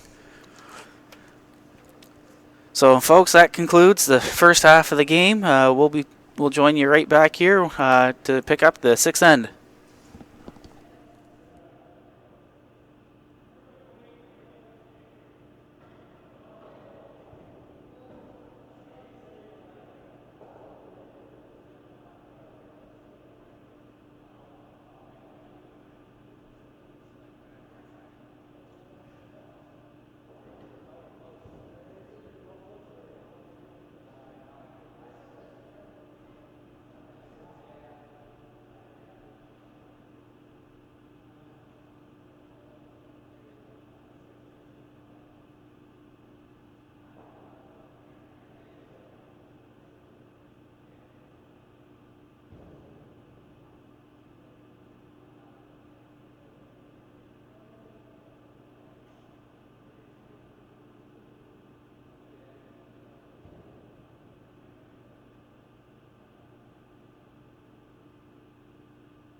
Team Jones, we just before break we saw a wonderful end and a wonderful shot made by Terry Odishaw for 3.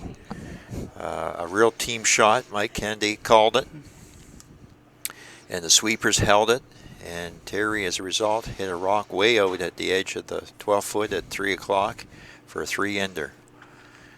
And that is significant because up to that point all that we're seeing were a series of ones, missed opportunities by both teams. Yeah, no, I was down there talking to some of the players during the 5th end break. Mike Kennedy did say that Terry did pinch it just a little bit, so that's why Mark had to have the big brush all the way down. Yeah, Mark's a big man, and he really held that rock. Both you and I, Stephen, thought well before the hog line that it was on, but as a matter of fact, I was thinking that they might raise the guard in to get their one. Yeah. I really did. That Mike might switch gears there, do audible or ad lib his way to a one, but he probably would have been fired if he tried it because they made the 3. However, Team Jones, they've been hanging in there. My estimation, they've been matching Team Odishaw shot for shot. Yeah, and miss for miss, I must say. Yeah, but, shot for shot, miss for miss.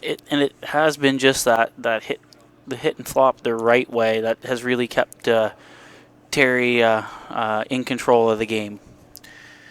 So what Team Odishaw has done here is put one on the button just in front of the tee, and this was intended to be a guard. It's going to be more or less corner frozen onto shot rock. So faced with 2 shots on the 4 foot, Scott Jones is ignoring that and going for the double corner guard. So the first one was fairly close to the rings, kind of in zone 3. This one they're hoping will be zone 1, which will be just, well, you can see Scott Jones is padding the ice there just beyond the Greystone sign logo. Yeah, and that one looks like it's coming deep as well. Not as deep as Mark Lecoq's second one, but and as I say that, the parachute comes out and it stops. Yeah, it does. So the double corner guards there, the double shot rocks on the 4 foot for Team Odishaw. Team Odishaw is blue, Team Jones is yellow.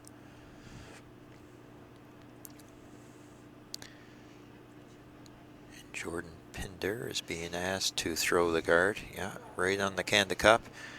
We have this ongoing advertisement of the Canada Cup here because a lot of the rocks are ending up right there. But again, this is flowing. You know what we're seeing here, Stephen, is they keep talking about it on television all the time. 5th end break, they polish the ice, and is that a little bit faster? Yeah, I think it's too like you're in the moment. You know, ends 1 through 5. You know. You finish one end and you start the next one, and that 5th end break where it's 4.5, 5 minutes where you kind of get your water break, get your snack, use the washroom if you have to. It kind of takes away from the momentum that you're building, so you're effectively starting from scratch, which is can be a good thing if you're having an off game because it's kind of a mid-game reset button. But if you're on the throttle like Terry and them have been, it kind of slows you down a bit when you're first coming back. Interesting call here. I think what Jones is hoping for is more or less not to remove these rocks, but tap them back or create a bit of a wall for. He wants guards in the back of the house, and that's kind of it's a weird concept to talk about, but basically blue stones, behind the tee line. To be used as catchers, and just like that perfect example. Yes, Blues sitting 2. Terry electing to play the hit and roll, hit and flop. To lie 4. But if Terry removes any of his blue stones, it's not a detriment to him. No, and we saw it actually. Terry made a wonderful shot in the 4th end to save a big end by the Jones team. And it was caused by the fact there were too many rocks in play for Team Jones. The same thing could happen here to Odishaw if they're not careful. Blue stones at the back of the rings are not bad things for Jones. But Terry's trying to do a bit of a cleanup on sheet 4 here. And like that, that's a good result for Jones. Removes the yellow, loses a blue that was back in the house, so that's fine.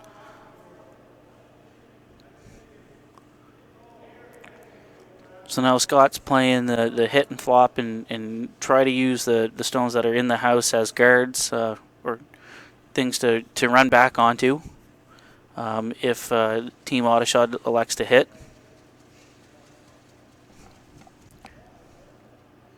Actually, up to this point, Team Odishaw has allowed the play to be drawn into the forefoot, into the house. But if this shot is made, Team Scott Jones could be in a situation where they're having play directed towards the wings, behind the corner guards, and frozen in front of these blues. Again, Odishaw has a chance to hit and stay at 3, which is a good position to be in, but they're one miss away from being in trouble.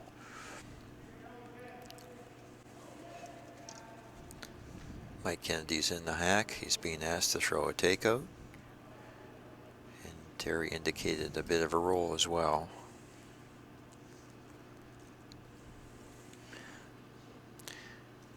We're going to see probably with Team Odishaw, when given the opportunity to remove a yellow stone, that's exactly what they're going to do. Sure. Right now they're up by 3. They're in control. Yellow is in the house are the only way that Scott and them are going to score. There's a bit of a pocket now between those two blues. He could nestle in there.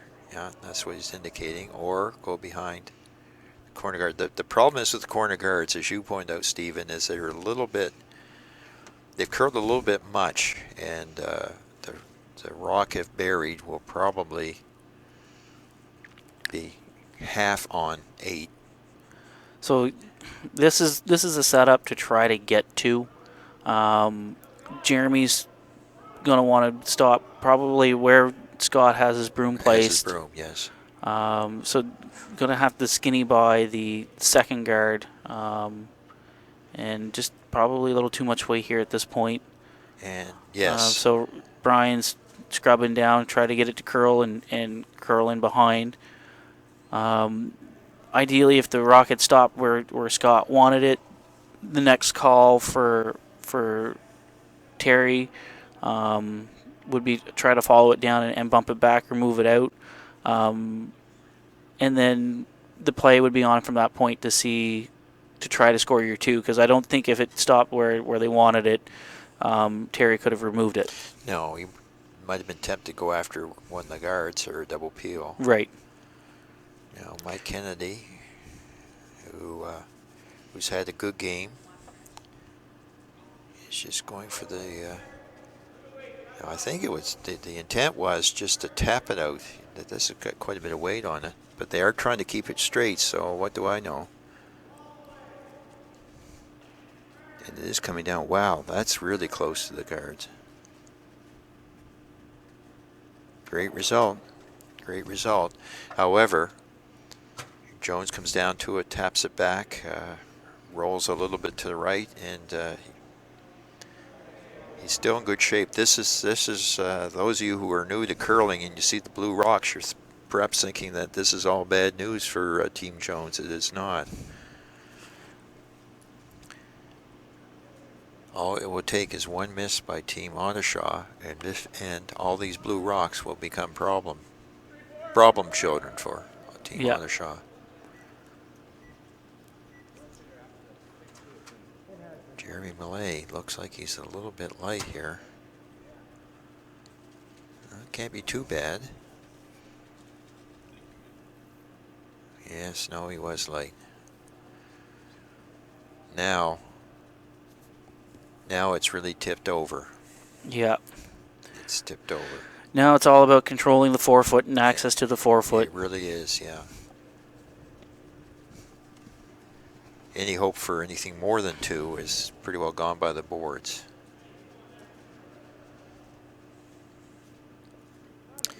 The reason they're what Mike Kennedy is pointing out here is they draw a top 8 foot on the right. That's to choke off any kind of draw in behind all those corner guards. And that's what they're going for.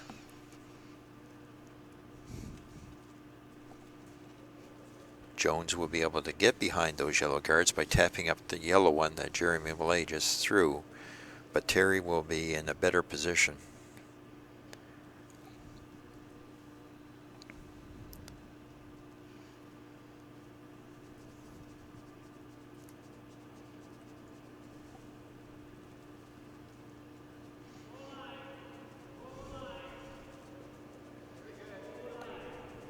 Saying wool line, I'd also say, well, there's very little they can do about the weight, but the weight is heavy.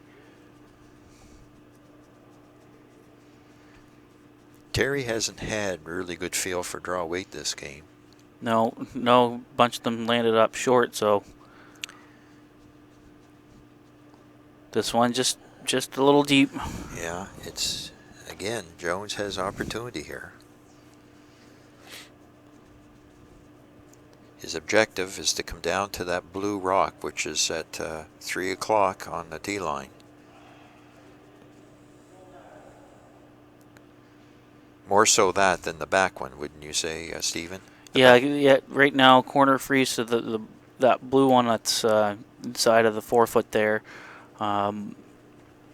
If he elected to freeze to the back one, it's a tit for tat. He freezes, Terry freezes, he freezes again, Yep. and it's only a 1 point score. You freeze here, you hope that Terry tries to freeze and he rubs off and rolls open, and Right. you play the open hit for 2. The weight looks good. So Robert kind of right out of hand, 5-6 is what he's calling. So top 4 tee line area. Yeah, it's going to be number 1 or number 2 here. That they better not let this die. Oh gracious, that's what couldn't happen. It had to be number 1 or number 2.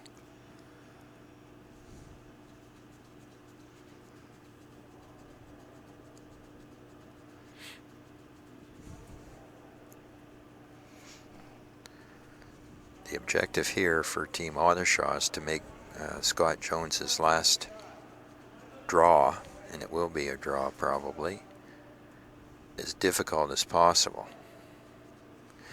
The rule of thumb is if there's as last rock thrower, if you're facing any more than three or more, then you should draw. Yeah. But it's really unfortunate that Team Jones didn't sweep that first rock of Scott's a little bit more. They only had to sweep it another foot, and it would have been a wonderful rock. This might give Terry a chance to throw, get his draw weight down.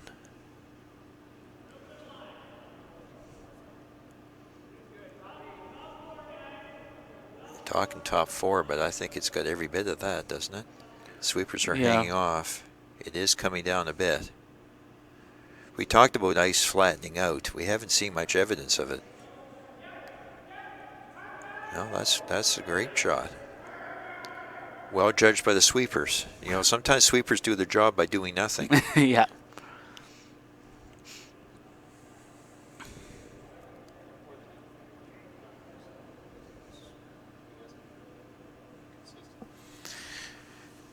Now, you've just given up a 3. You're down 5-2, but you make this draw, you're 5-3, and you still are in it. This is a very important shot.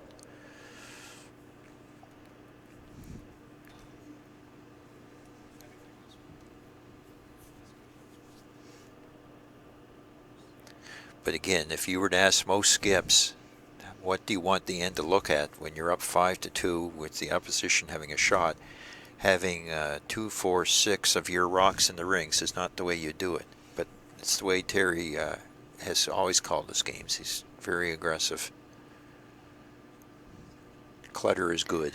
Yeah, and they're all open. It's not like there's stuff for No, there really isn't. stuff for Jones' team to duck behind. No, well placed.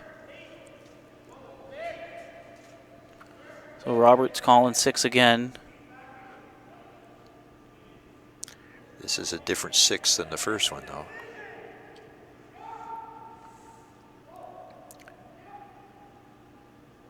Uh-oh. No, the low bump. hit and rub. Well done.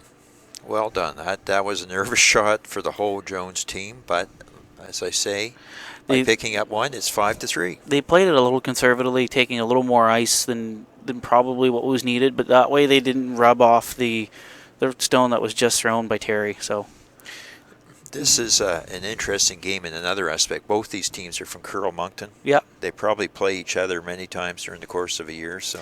Well, it's funny. It's funny you mentioned that. Up until today, the Jones team, they've got a 23 win record, a 20 and a 14 loss record on the season, and the Odishaw rink together, they have 7 wins and 3 losses. Wow. So 3 of those wins, they ran the table at the prelims, yes. and then they went with 4 wins here this week, and their 3 losses here this week as well. So probably a lot of league play between some of them. The Odishaw rink is 4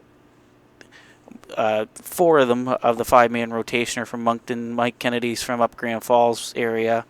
And then the team Jones, I believe Jeremy and Scott are the only 2 in the Moncton area. Brian's curls out of the Gage Golf and Curling Club in Oromocto, and Robert curls out of Camelton. And I've often wondered how difficult that would be, say for Robert, to get up, go to your curling club, and throw rocks, by yourself. Yeah.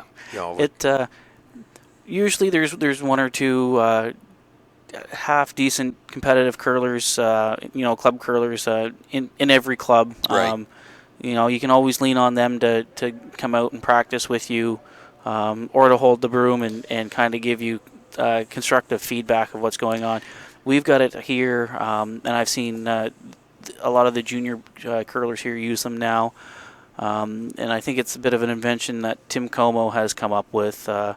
The broom with the laser sight for I guess hunting rifles or whatever. Yes. He sets them up in the house there, and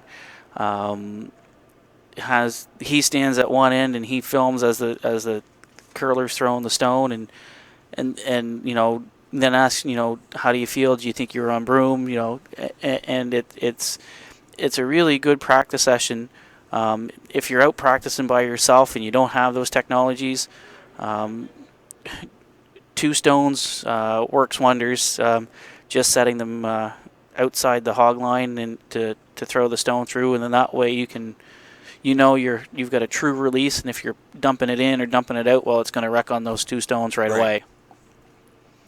But it would be good to have those, like you say, club mates to work with you. Maybe challenge you. Have a few fun games. 2-on-2, that sort of thing to keep your interest up. I get asked to be on the James Grattan's practice squad there, just right after preliminaries, where they were one of the fortunate ones to get the bye into this event.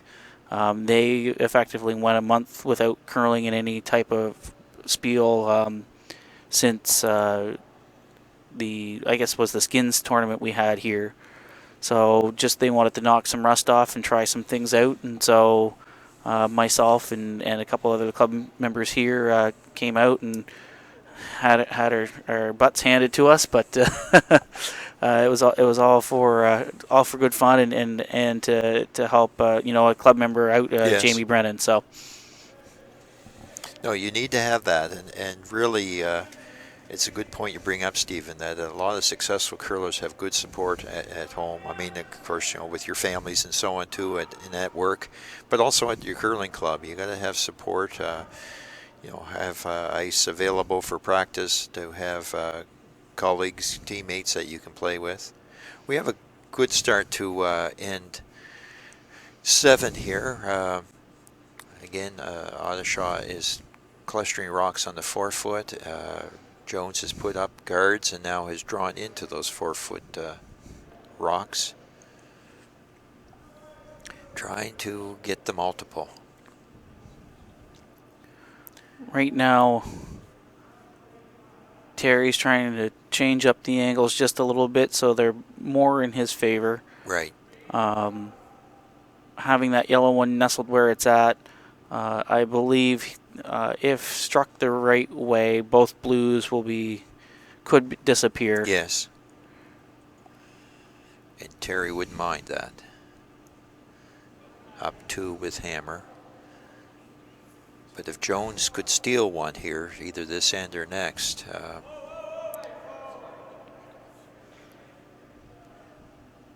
as we've noted, Terry made a nice draw last end with this last rock, but he's had trouble with that. So if you can stay close, Jones, a pressure draw might be fruitful.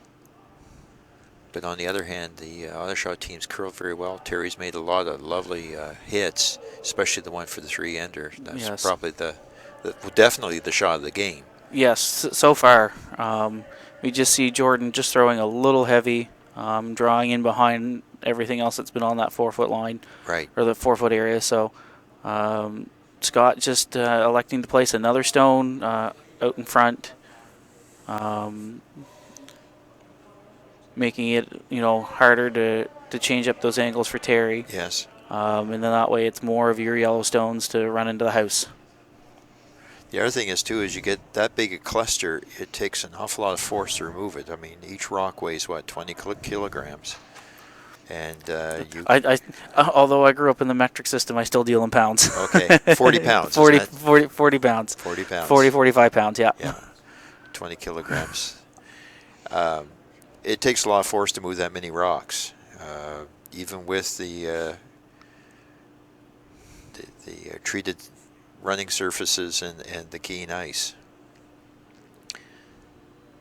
Again, Mike and Terry, they seem to have a good rapport, those two. They talk over a lot of shots, but I have yet to see a fist raised or a broom swung. They seem to come to agreement on what to throw. Yeah, they've been they've curled against each other and with each other for a number of years. There's a mutual respect there. And then too, Mike being playing in the skip role himself in calling a game. Just making sure adding his 2 cents, and because he sees things differently down at this end than standing right over top of it the house. Jordan Pinder's trying to throw into the pocket between those 2 yellows.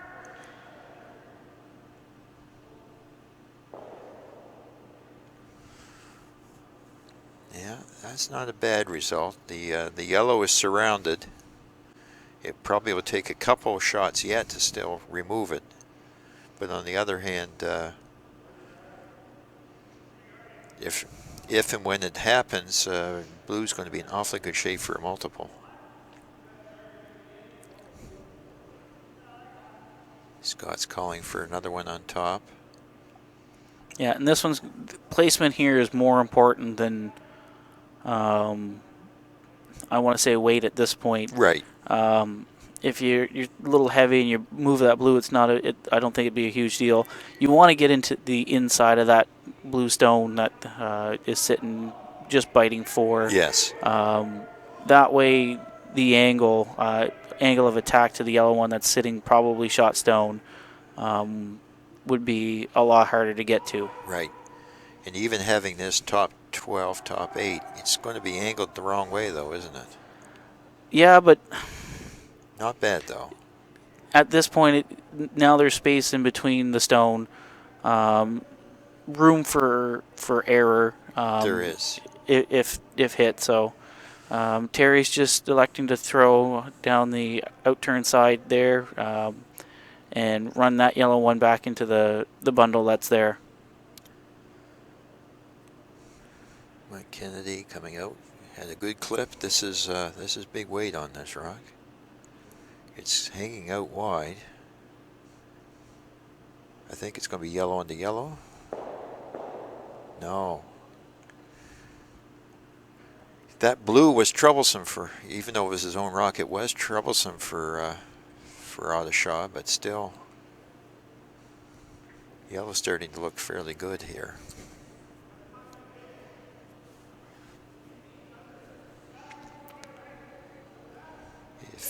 If Odishaw could throw right now and hit that yellow one, they could remove the two of them. So somehow Jones has got to protect against that. I believe blue is number one, don't you? Behind that second yellow? I'm not. It's hard to tell from up here.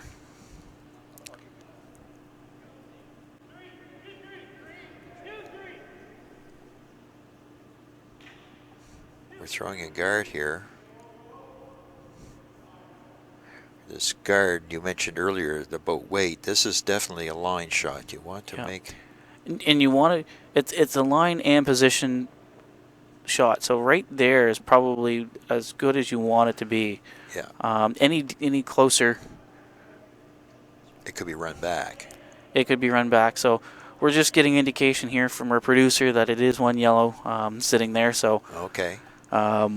So right now Terry's trying to run stuff back into the blue, into that bundle there to try to advance the blue into there. It is a straight run back as opposed to double peel, you think? Straight run back. He's just got to catch something that's sitting in the front of the house to, okay. I think, to move that stuff. The worst case scenario for I'd say worst case scenario. Worst case. There you go. And excellent result. Move some stuff around. Move some granite. Yellow still sitting.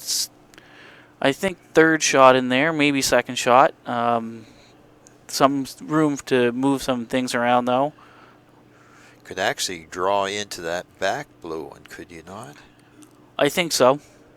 That might be one way to tackle it, but they're looking, by the call here, they're looking to move those yellows by tapping them.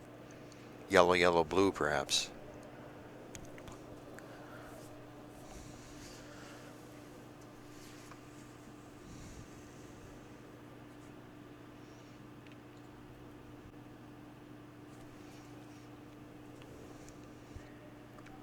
So of course, as we're sitting here waiting for the stone to be thrown, James Gratton and his group they've moved on to the final tomorrow at 2 p.m. So they also have choice of hammer and color tomorrow. So they'll have a 10-minute practice in the morning, and they'll elect their rocks, and they get to select, I believe, from all 4 sheets that were used.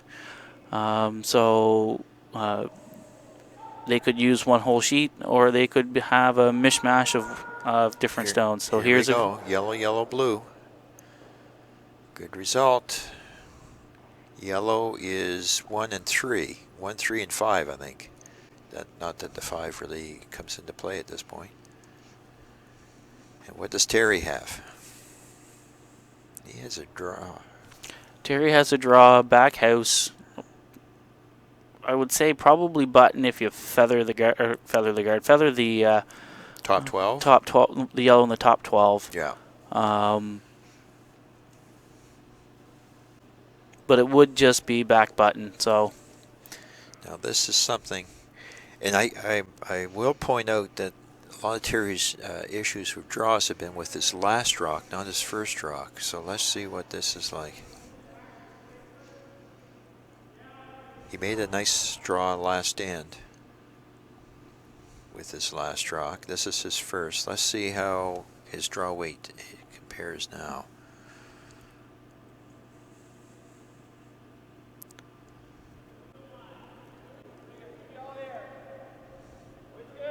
The sweepers seem to like it. Jordan Pinder's just keeping it, well, it's kind of a heavy clean. Starting to bear down there to keep it straight. No, now they've backed off. It's not really finishing, Stephen. No. Wow, he's created a bit of a... No, it's not bad. There was enough finish there in the last little bit. For a while there, I thought we were going to have blue beside blue, but still, it's not quite where they wanted it.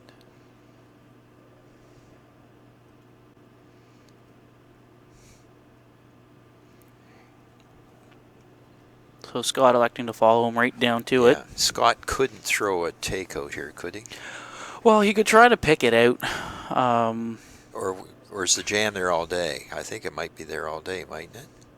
So yeah, like he could try the pick, come across the top of the blue one that's in the back of the house there, and clear them out. But if made, this is a better shot. If made, this will help him try to score his or steal his one. Yeah, I'd say his chances of a steal are very good if he makes this freeze. Yeah, they're calling right off the bat here. I don't know. It looked like he was well out to the broom, but did he maybe turn it a little inside? No. They're waiting for it to curl. They're on it. This is going to be very close, Stephen. Oh, didn't finish. It bounced off, so Terry has an opportunity here to come down to that yellow, push it back, what, a foot? Yeah, they're... Cross the face and get us two. Or do you think it will be two? I think, yeah. It will be. Yeah, we're told it would be. So we're probably going to see a back lead. We don't have an overhead camera here, but our producer does, so he has the advantage of camera angles here. We need the overhead view from that the fans are seeing downstairs. Yeah. Have a runner send him or her down to find out.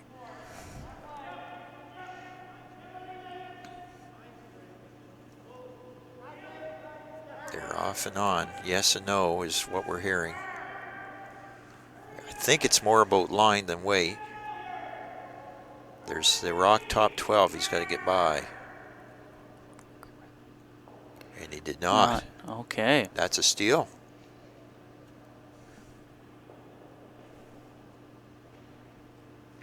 So steal one for Team Jones and gets them back in the thick of things. And the draw weight problems continue for Terry. His first one was very good, but that one was... I think that one there... light? Just light. Maybe if he had taken a touch more ice, probably wouldn't have wrecked on the front guard or that front yellow, and probably the shot was made. But could have been a little more ice, same weight, or a little more weight, same ice. So well, certainly they were off and on it, so that tells you it was very close. Yeah. And you know what? It's possible that he was influenced a little bit what happened to Scott Jones's rock, which did not finish at the end. Right.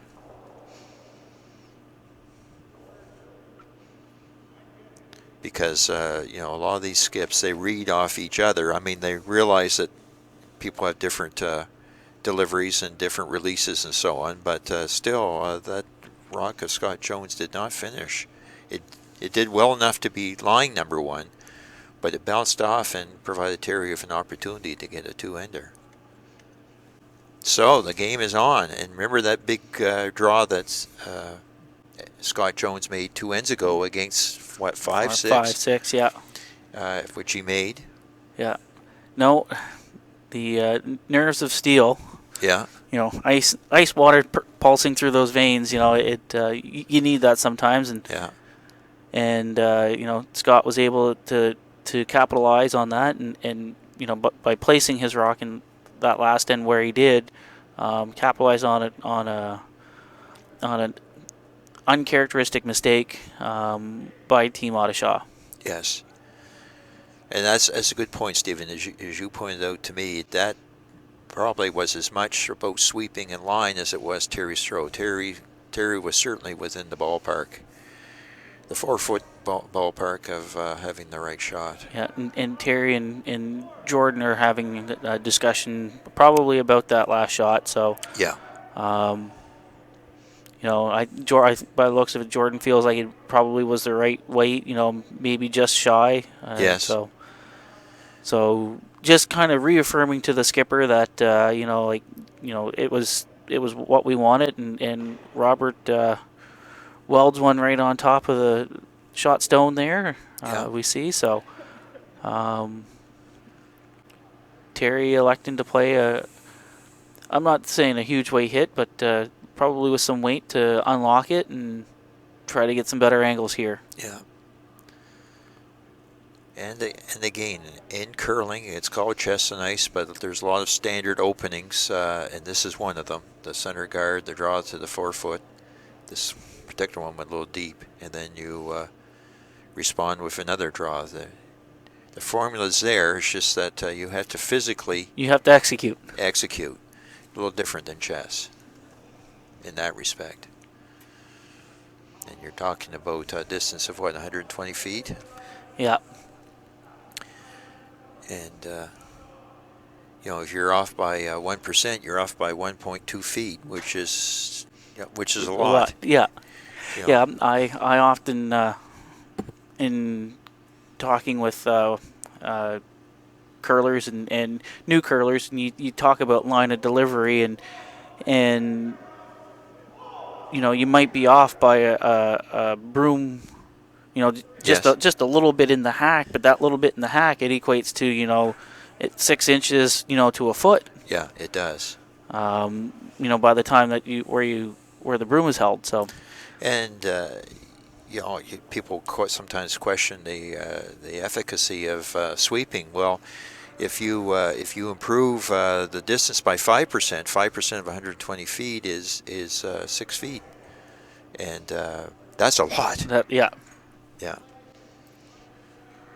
Reminds me of the story that I used to hear about the famous Richardson team of Saskatchewan. Apparently, they had an open competition or bet that you could not throw a rock and have it stay in the rings. And it said two things. One is about their strength of sweepers, and the other was their judgment of weight.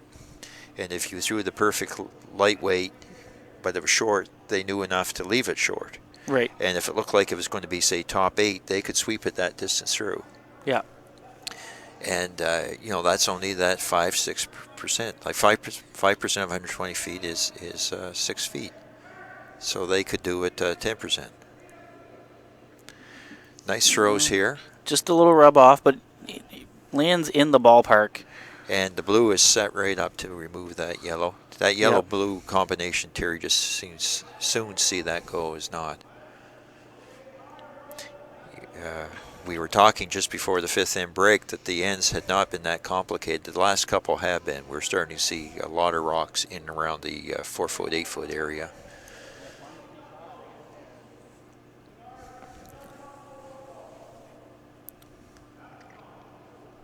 Yeah, that rock that Scott Jones was just touching, that's a dangerous rock right there.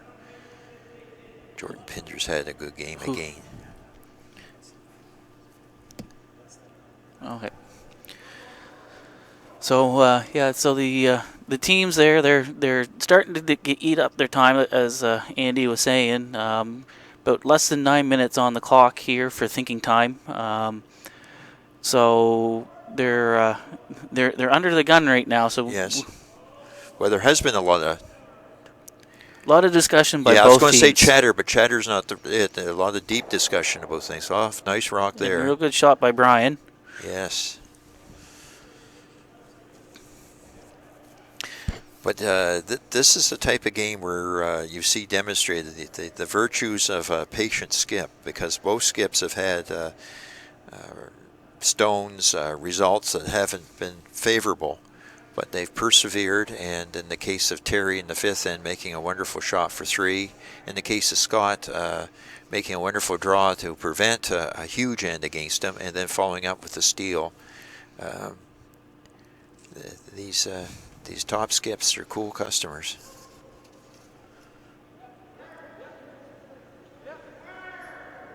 Here we got a run back.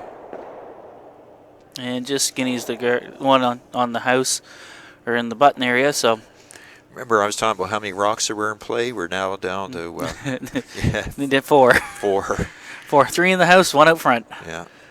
And only 1 out front. I find that interesting, don't you, Stephen? There's really only 1 guard out there. Yeah, and it was the yellow color. Now it's the blue color. Yeah. Team Jones is still full on steel mode, with Terry and his crew. I think they're content to let them try to have that steel mode. Like, there's still plenty of access to the 4-foot area. Yes, there is.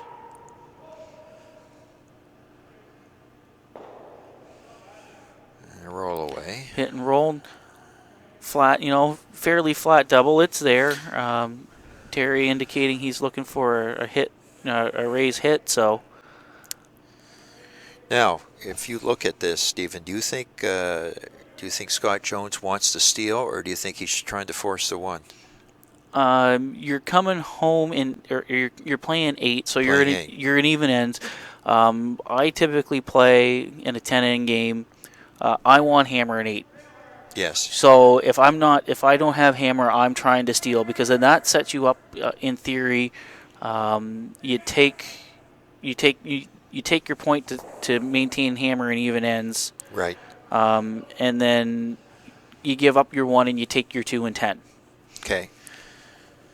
Oh, what's interesting here, what's Scott going to do? Is he going to hit that blue one? I mean, if he hit that blue one, Terry doesn't have a multiple in, but it's wide open for him to get his 1. If he brings this in, which he's indicating, he's going for the steal.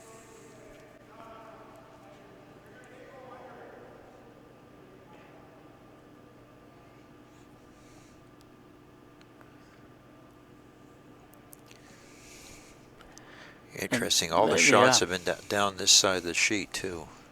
Not all, but almost all. And I don't know, Scott's indicating top 4 foot right on the center line, and I don't know if I'd want to be more so towards the yellow, just a little bit. That's on the side of the 4 foot there, just to prevent the hit and flop inside. Right now, the sweepers are saying it's, just judging by their body language, is a little deep. Not much. So actually, he's got what you were suggesting. Actually, yeah, taking away the another run back. The run back here serves 2 purposes. One is of course, drive a straight back, remove several rocks. The other is that he's hoping, I think, that there is no guard after Mike's rock comes to rest. No center line guard, anyway. Well, if he makes it perfectly, the center line guard will still be there. It will be, I know. But if you get the outcome in the house, it really shouldn't matter, because I think you could get rid of all 3 yellow stones if made right. Well, almost a field goal, and still they're guarded. Those 2 yellow rocks are guarded. But that blue rock at the back might come into play here.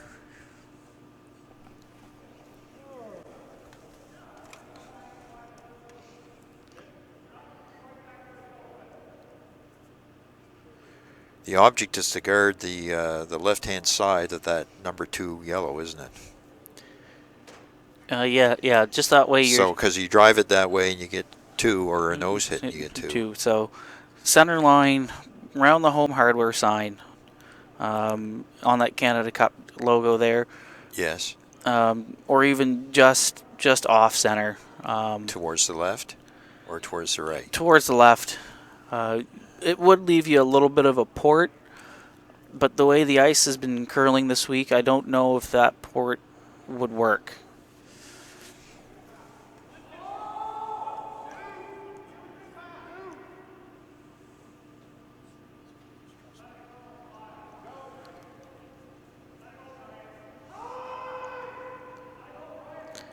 They want the curl, so they want it to keep traveling because it's got to finish. Yep. Jeremy Millay puts his head down. There is a port there. And that port will give you 2. Or a very good chance for a very double. good chance for 2. Yeah. Just needed to have that stone touch the yellow, or touch the center line. Yeah. 4 feet, or 4 inches. Again, 120 feet, 4 inches more curl. Yeah. Yeah.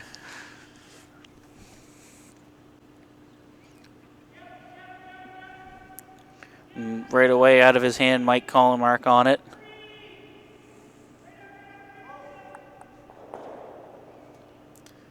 Not a horrible outcome. Not at all. Double peel.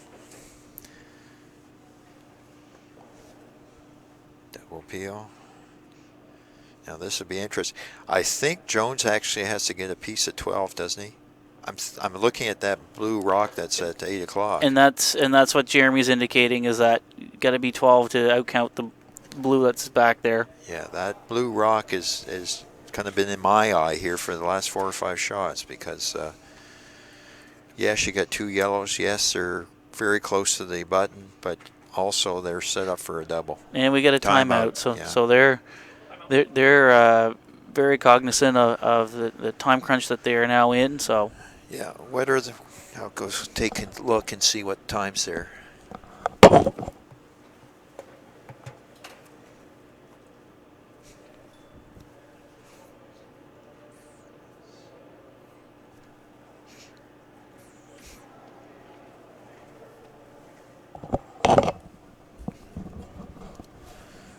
Blue has 7 minutes and yellow has 8.5. all right, roughly about 3.5 minutes for each end, and think time is roughly what it takes, 3.5 minutes. So that's when it's not complicated. that's when it's not complicated.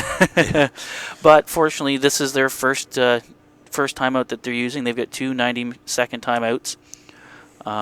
So they're gaining some time here and able to discuss it without eating up any time. And it's down to 2 skip rocks. So this is an important shot for Jones.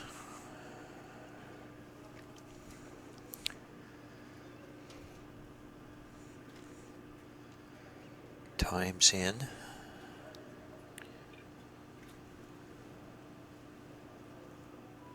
Yes, just went in now.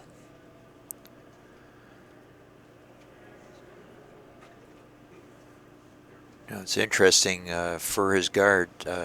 Scott Jones is taking the other turn, isn't he? Yeah, I think this one, the way this stone has been reacting, and I'm assuming this is the stone that he's been throwing all game long. Right. That's been fairly, I say fairly straight. Has been straighter than most. Okay. So because he's trying to play a guard to those rocks, if you have a straighter stone, it's easier to play on the same side.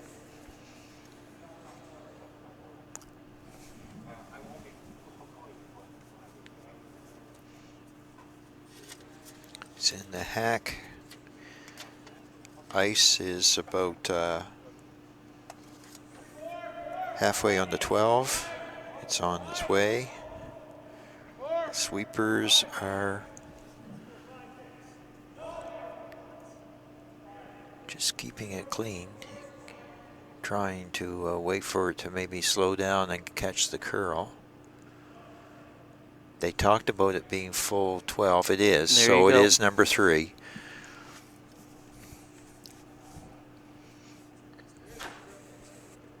And it did its job. Yep. It did its job because Terry's going for the draw. Which probably was the desired shot for Terry to play as far as Jones is concerned. Yeah, it would have been a fairly straightforward hit and stick double for 2. So by placing that in the house, you've guarded your double possibility and then taken the 2 play out of it. Now, this is a pressure draw. If Terry gets a piece of 80, steal of 2 to prevent a steal, he's got to be right on portion of the button. Jeremy getting right in there. Okay. 1, 2, 3. and 3. Steal a 3. And again. And just like that, folks, like that's how quickly the momentum can turn. Jones now takes a 7-5 lead after 8. Well, that was something because remember last end, it was a tee miss. Terry threw a pretty good rock, but it was a bit of a tee miss. Now, whether that was in his head, because he threw it down that side, and most of the play on this last end was on the right-hand side of center coming towards us. Terry threw on the left-hand side. So those are all things that Skips try to do, is keep track of paths and so on. But again, a surprising result that it was a steal of 3. A steal of 1 would be understandable because Terry had to get a good piece of button. But he also took the sweepers out of it too, Stephen. Yeah. I used to. I guess in the junior program, you used to be. You're taught, throw to your sweeper. So if you want it to land button, you throw, just 4-foot weight, and that the sweepers carry it that far. Yeah. In the men's play or in club league play, you don't really do that because it's harder on them. We're not professional athletes. And as I say this, I chuckle. I used to curl with a couple old guys in Ormuckto, and when I say old, I mean old. Jack Matheson and Skip Gadd and Willie Thompson. They roped in the junior curler to throw lead and do all the sweeping.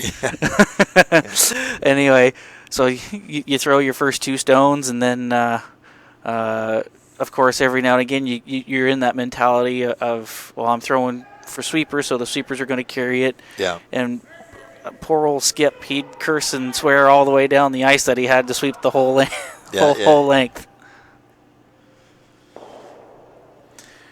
Mark Lecoq was trying to throw a corner guard and ended up on the rings. That's not the way to get back into the game. No. Now it's interesting. You gave up a steal, followed by a steal of 1, followed by a steal of 3, and yet you're only down by 2. Yeah. And again, it's the patience game. You might feel the whole world's kind of collapsing around you, but you're only down 2. With a team that features a world seniors champion. 3 of your 4 players have gone to numerous Briars. Terry's probably fully aware of that. He's not happy with what happened the last couple of ends, but he's not out of it. No. Right now you're playing for your 2 to come home tied, and then anything can happen at that point. It can, because you put the pressure on the other guy, and can he make his key shot under pressure? And Scott doing what he needs to do. He's focusing all his play in the house, not really wanting anything out front in a guard area. So Robert's first stone was the hit and roll, and or second stone was the hit and roll, and Brian's first stone, top house. Terry electing to come around those 2 yellow stones to use those as guards. So yeah, but again, that draws the play into the rings without guards, because the corner guard or the 2 rocks that are out front are way over on one side.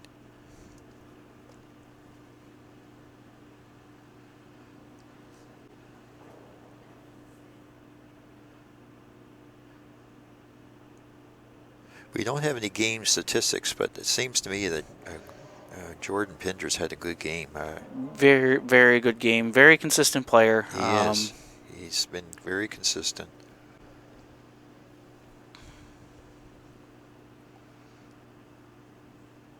But here's the takeout.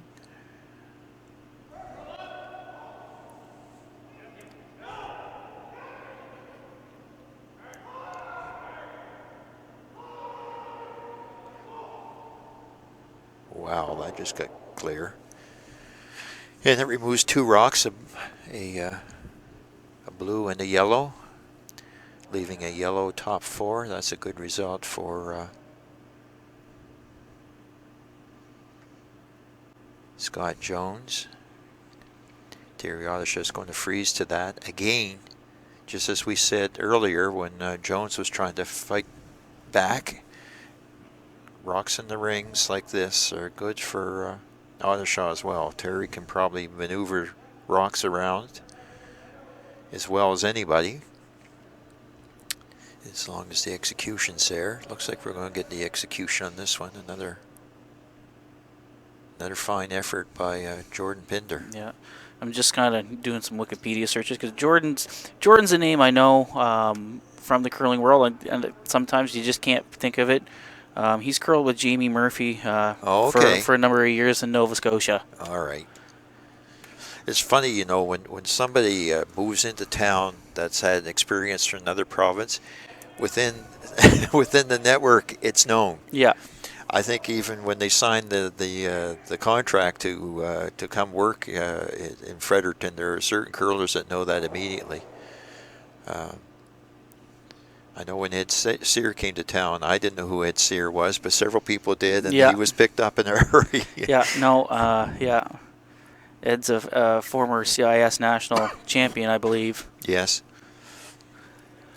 Speaking of CIS players, I saw where Jack Smeltzer was playing with the Como game for the last couple games. Yeah, no, Jack just getting out some Tankard experience. His group, they're focusing on school and on more so on the Atlantic University sport here next weekend in, I think it's being held in Nova Scotia again. Okay. So they're off to AUS Thursday, Friday, I believe.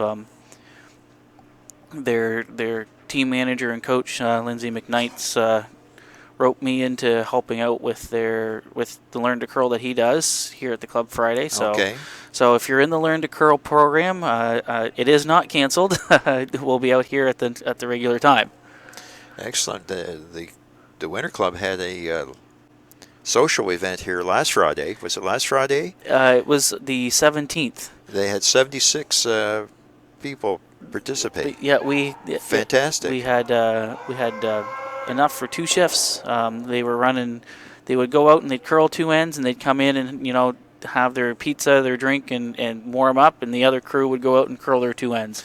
That's wonderful, because a lot of them were Learn to Curl people that were experiencing it maybe for the first time or the first time in years. Yeah, and then on the following Saturday, because that week was a curling week in New Brunswick, we did a tri-curling event here at the club, and myself, along with a couple other coaches, were out there giving people a very, very quick rundown of the sport. So we had about 32 to 40 people show up for that. Excellent. From a 10 to 2 just drop in. So now, one thing about Learn to Curl, folks, you're not going to be able to throw maybe immediately as well as, say, Mike Kennedy can. He's looking at a nice hit and roll there. But I'll tell you, the way that Curl Canada has the instructions down, especially young people, they can pick it up so well, Stephen. And we had a couple juniors who were just started in November, and they brought their friends out, and it blows me away that how quickly a new junior curler, or new curler in general, can pick it up. I've been at it for 27 years now, and I to me it comes easy, but if you have the right instruction, anybody can pick it up. Scott Jones is trying to remove the blue here. Mike Kennedy had a great roll, but unfortunately for Mike, Scott was able to pick that out clean. Nice clean end. Jones has to be very happy with this. Terry's hard pressed.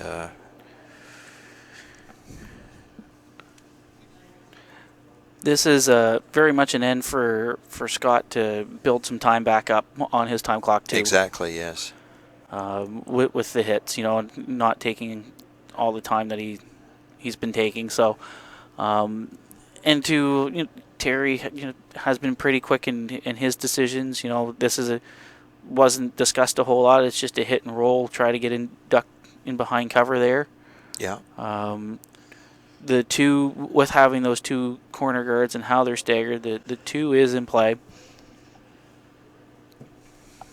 Yeah, we're down to Terry's first rock here. I don't know if he's going to get much of a roll though, Stephen. No, just high side. So rolled the wrong way. Right.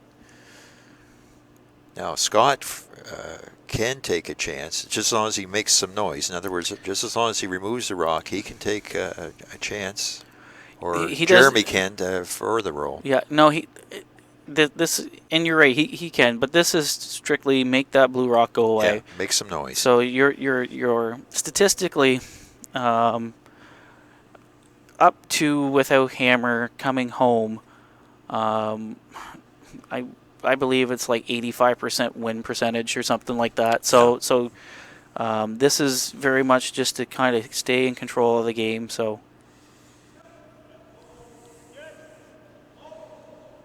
Yeah, they're keeping it clean. That's always a good sign. Well, they're saying there is going to be a roll, but I don't think. Wow. So. Wow. So that's a kudos to Jeremy Millet. Yep, that's a real good shot there. Definitely going to make the hit and roll out a little harder. It is back in the house though. It's funny about these shots. If you want to hit and stick, you'll roll out.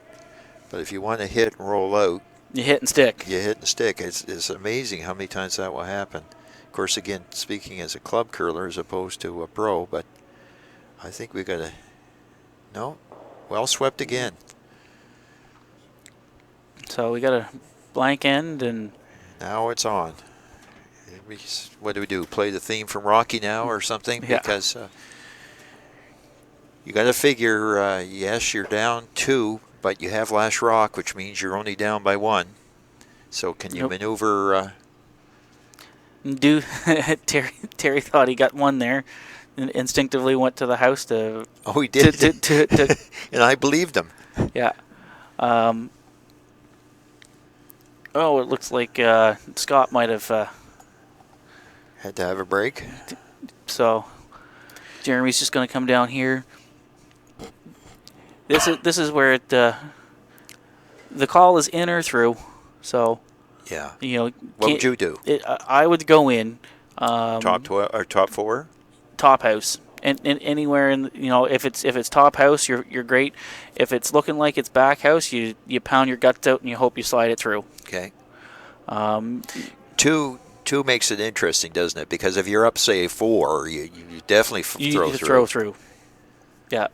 You're playing the run them out of rocks games, but in this case you're trying to you're not quite out of the woodwork. Yeah, I noticed Terry's had a toque off and on during the game, and as has Scott. It's being the only game out there is colder. Yeah, and you notice it more. Yeah, the only people who would be colder than the players are the officials. Oh, and they're beyond cold. I can tell you that right now. I think some of them have electric jackets or whatever. You'd have to. I know as cold as I've ever been on the ice is when I was helping with Little Rocks and juniors with my children.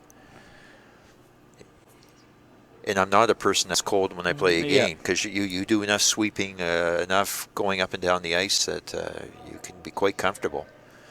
But boy, standing out there watching people throw rocks, that's a cold. We should give credit to the officials. I mean, they don't get too much praise. Probably that's the best they can hope for is kind of a neutral result.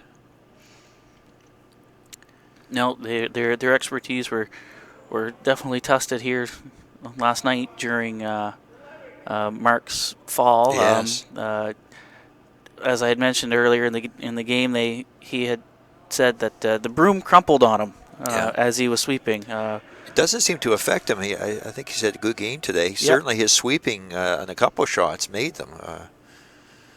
He's got full. You got to have full trust in that. Yes. In carbon fiber, we trust. Yes. Like I say, when I had my incident, it was with one of those old wooden handles, and it was a kind of a dovetail joint halfway down the broom.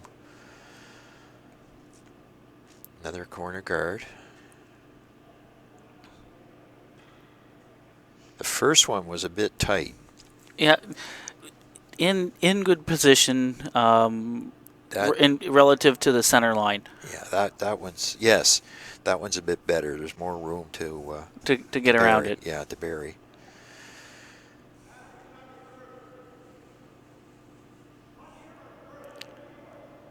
This is the fifth rock. And Scott is going for the draw, or the rock in the Canada Cup. A popular destination for today's game. Yes. It'll be a popular destination here in November. Yes. The rock's going to go across the Jake Thomas The Bonspiel yeah, fence. the Jake Thomas, what is it? Curling Classic, I guess is what they're calling it. Classic. Curling Classic is what they're calling it. It's sold out for this year. It's February 22nd. So get some, big name curlers and big name football players coming down to He play in does. it. I see they have hairs coming down the running back. Yes. And Jake, a lot of you might remember or recognize his name. He was the first person to receive the Grey Cup when it was presented at the end of their victory, the Blue Bombers' victory, because he was the longest-serving Blue Bomber. Jake, he's going to be hunting for beer. He's got a new pair of shoes, and he curls in, I think, our Thursday night league here. So, well, this thing really hung out. I don't.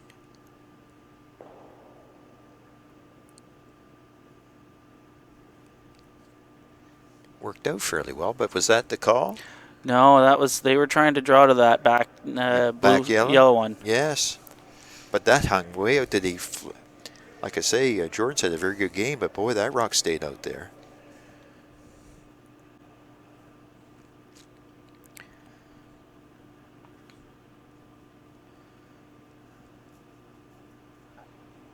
The King's throwing this one. Removal. Boy, that's curling up. Even Steven. with that weight. Yeah. And gets the rub off the backside of that blue one. Yeah.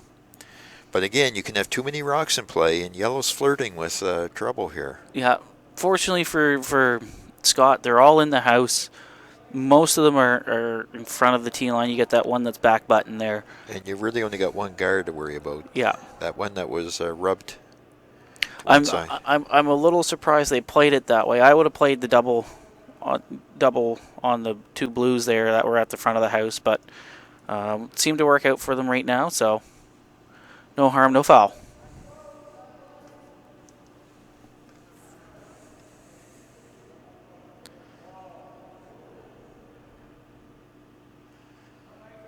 Trying to give it to curl. It's going to rub the one top four. No. There's the result they wanted. But again, it's open. Yep. Well, 3/4 open.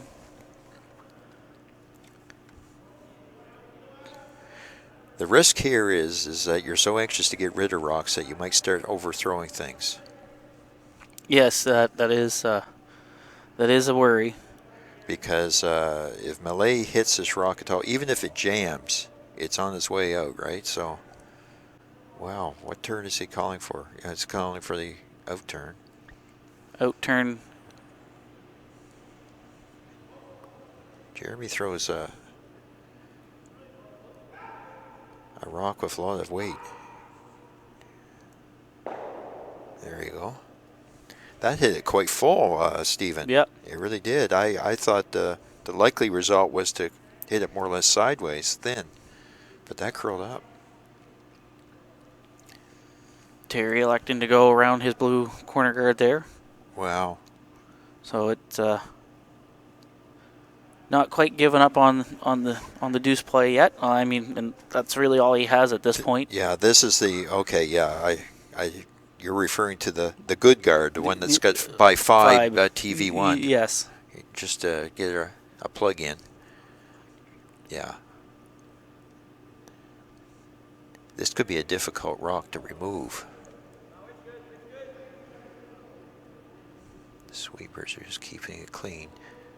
Notice the last game I covered here is that at both this point, it was the Hansen game that it really had flattened out, but this is gliding quite nicely. Nice rock by Mike. It is number 2, I think. Do you agree? Or? Yep. Yeah. I think it's still fairly exposed. I think so as well. Again, and plan B would be at least nudge that blue guard. So in other words, don't rub yellow, or make sure you rub blue, whatever you do.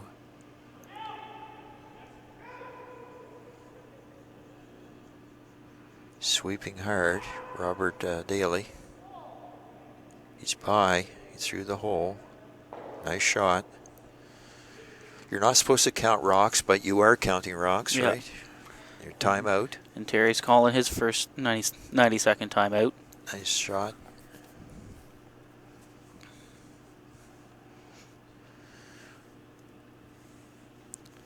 Malay has to be happy with his results. 2 nice throws there for Jeremy.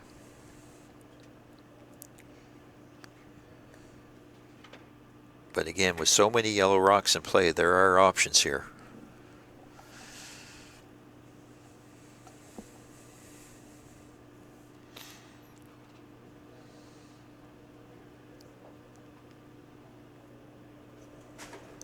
The number 1 rock, by being so close, it's almost biting the 4-foot, makes precision imperative here for Odishaw. If that rock was gone, then all Terry and Mike would need to do is get rocks on the 8-foot, and it would be all about line. But here they got to have the line, and also the precision of being on the 4-foot or very close to it.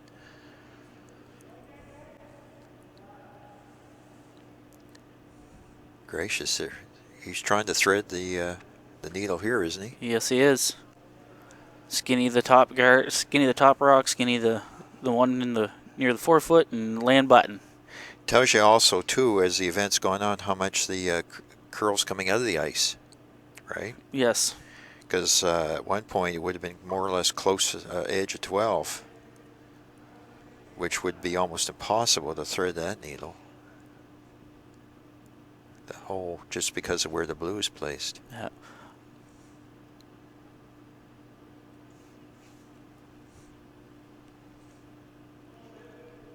Here goes Mike. Throw. Jordan sweeping it for line. They're both sweeping it for Wade. Wade at this point. Yeah. I think that's all over the front. It is. Now, plan B, try to get something out of it.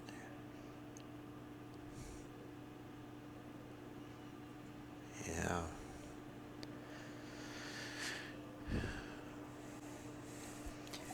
And right now, Scott's just trying to choke off the 4-foot. He is.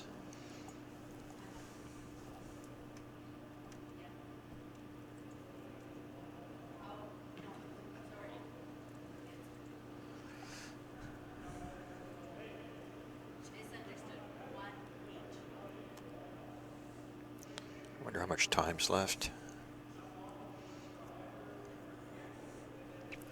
I don't think time's going to be too big of an issue here. Should be, but they haven't taken the time out. I think they do have one left, do they each have one left. Okay, so they must be fine. They're going to remove that blue. Yep. It's an elimination of rocks here at this point.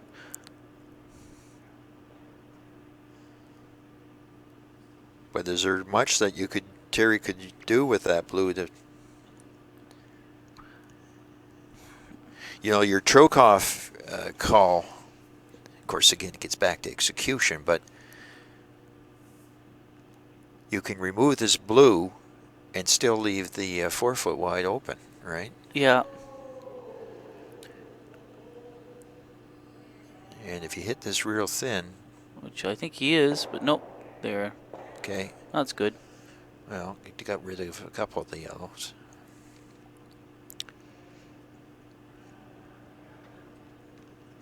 You want to try it again? Yeah. Now they don't need to be as precise. They could actually come down to that back yellow and then play a double. There's 2 rocks left. There is a double now, isn't there, for the top 2 yellows? Yes, there is. And it's a yellow and stick. So that's one shot. This is Terry trying to get first shot out of it, or bare minimum have to get second shot. Right. In a protected area. So whether it is in behind those 2 yellows that are effectively staggered guards at this point for him, or the freeze to the back yellow one. Mm-hmm. And again, all end long, play's been on the right side of center.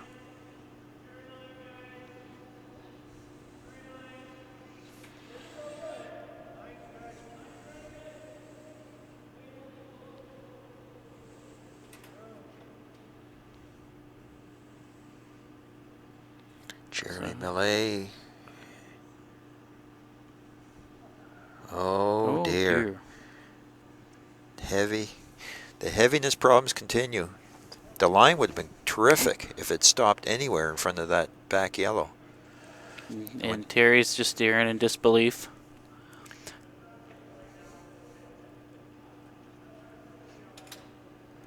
So where do you put it, Stephen?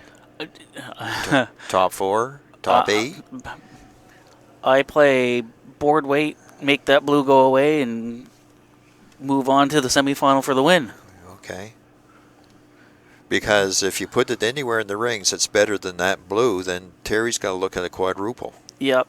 But making it go away, yeah, the win is in your hand. I know. And I think this is where Brian's coming down and going like,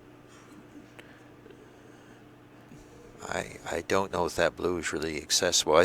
The risk would be if you rub your yellow, then all of a sudden you can make things easier for Terry. Easier, still not easy. Yeah. For example, if you try to take out that blue with the outturn and rub that yellow top 4 foot, punched it out or whatever. Yeah.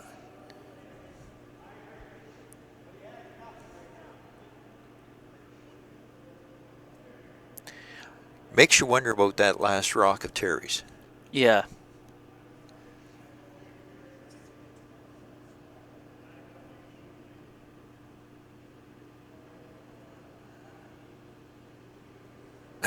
and Terry's having an ongoing conversation with Jeremy. I wonder if he's telling Jeremy what they should be calling. Club mates, right? Yeah. Okay, here goes Scott.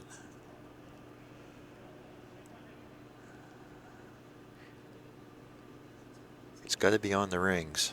If it's short, it doesn't help.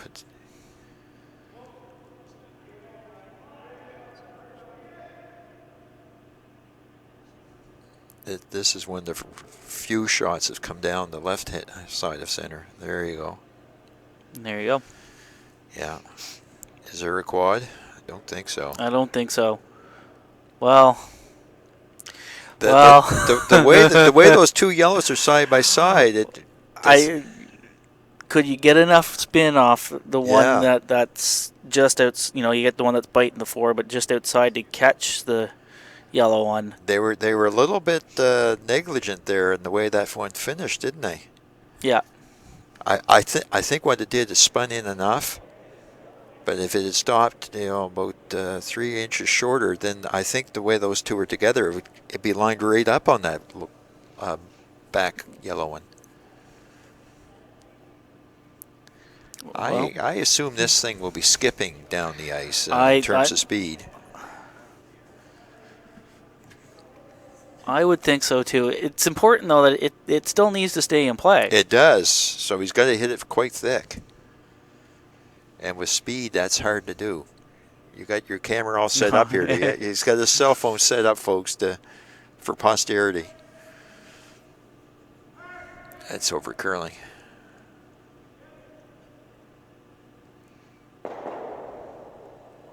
Got rid of 3. Got rid of 3. Could have had it. Wow. And I hope there's enough junior curlers just watching. You just do not give up. No.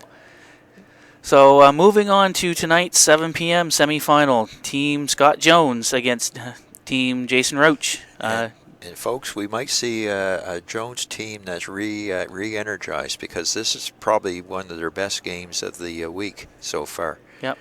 They had adversity and they overcame it. So tune in tonight at 7 p.m. On 360 Live and Bell 5 TV 1. See you tonight.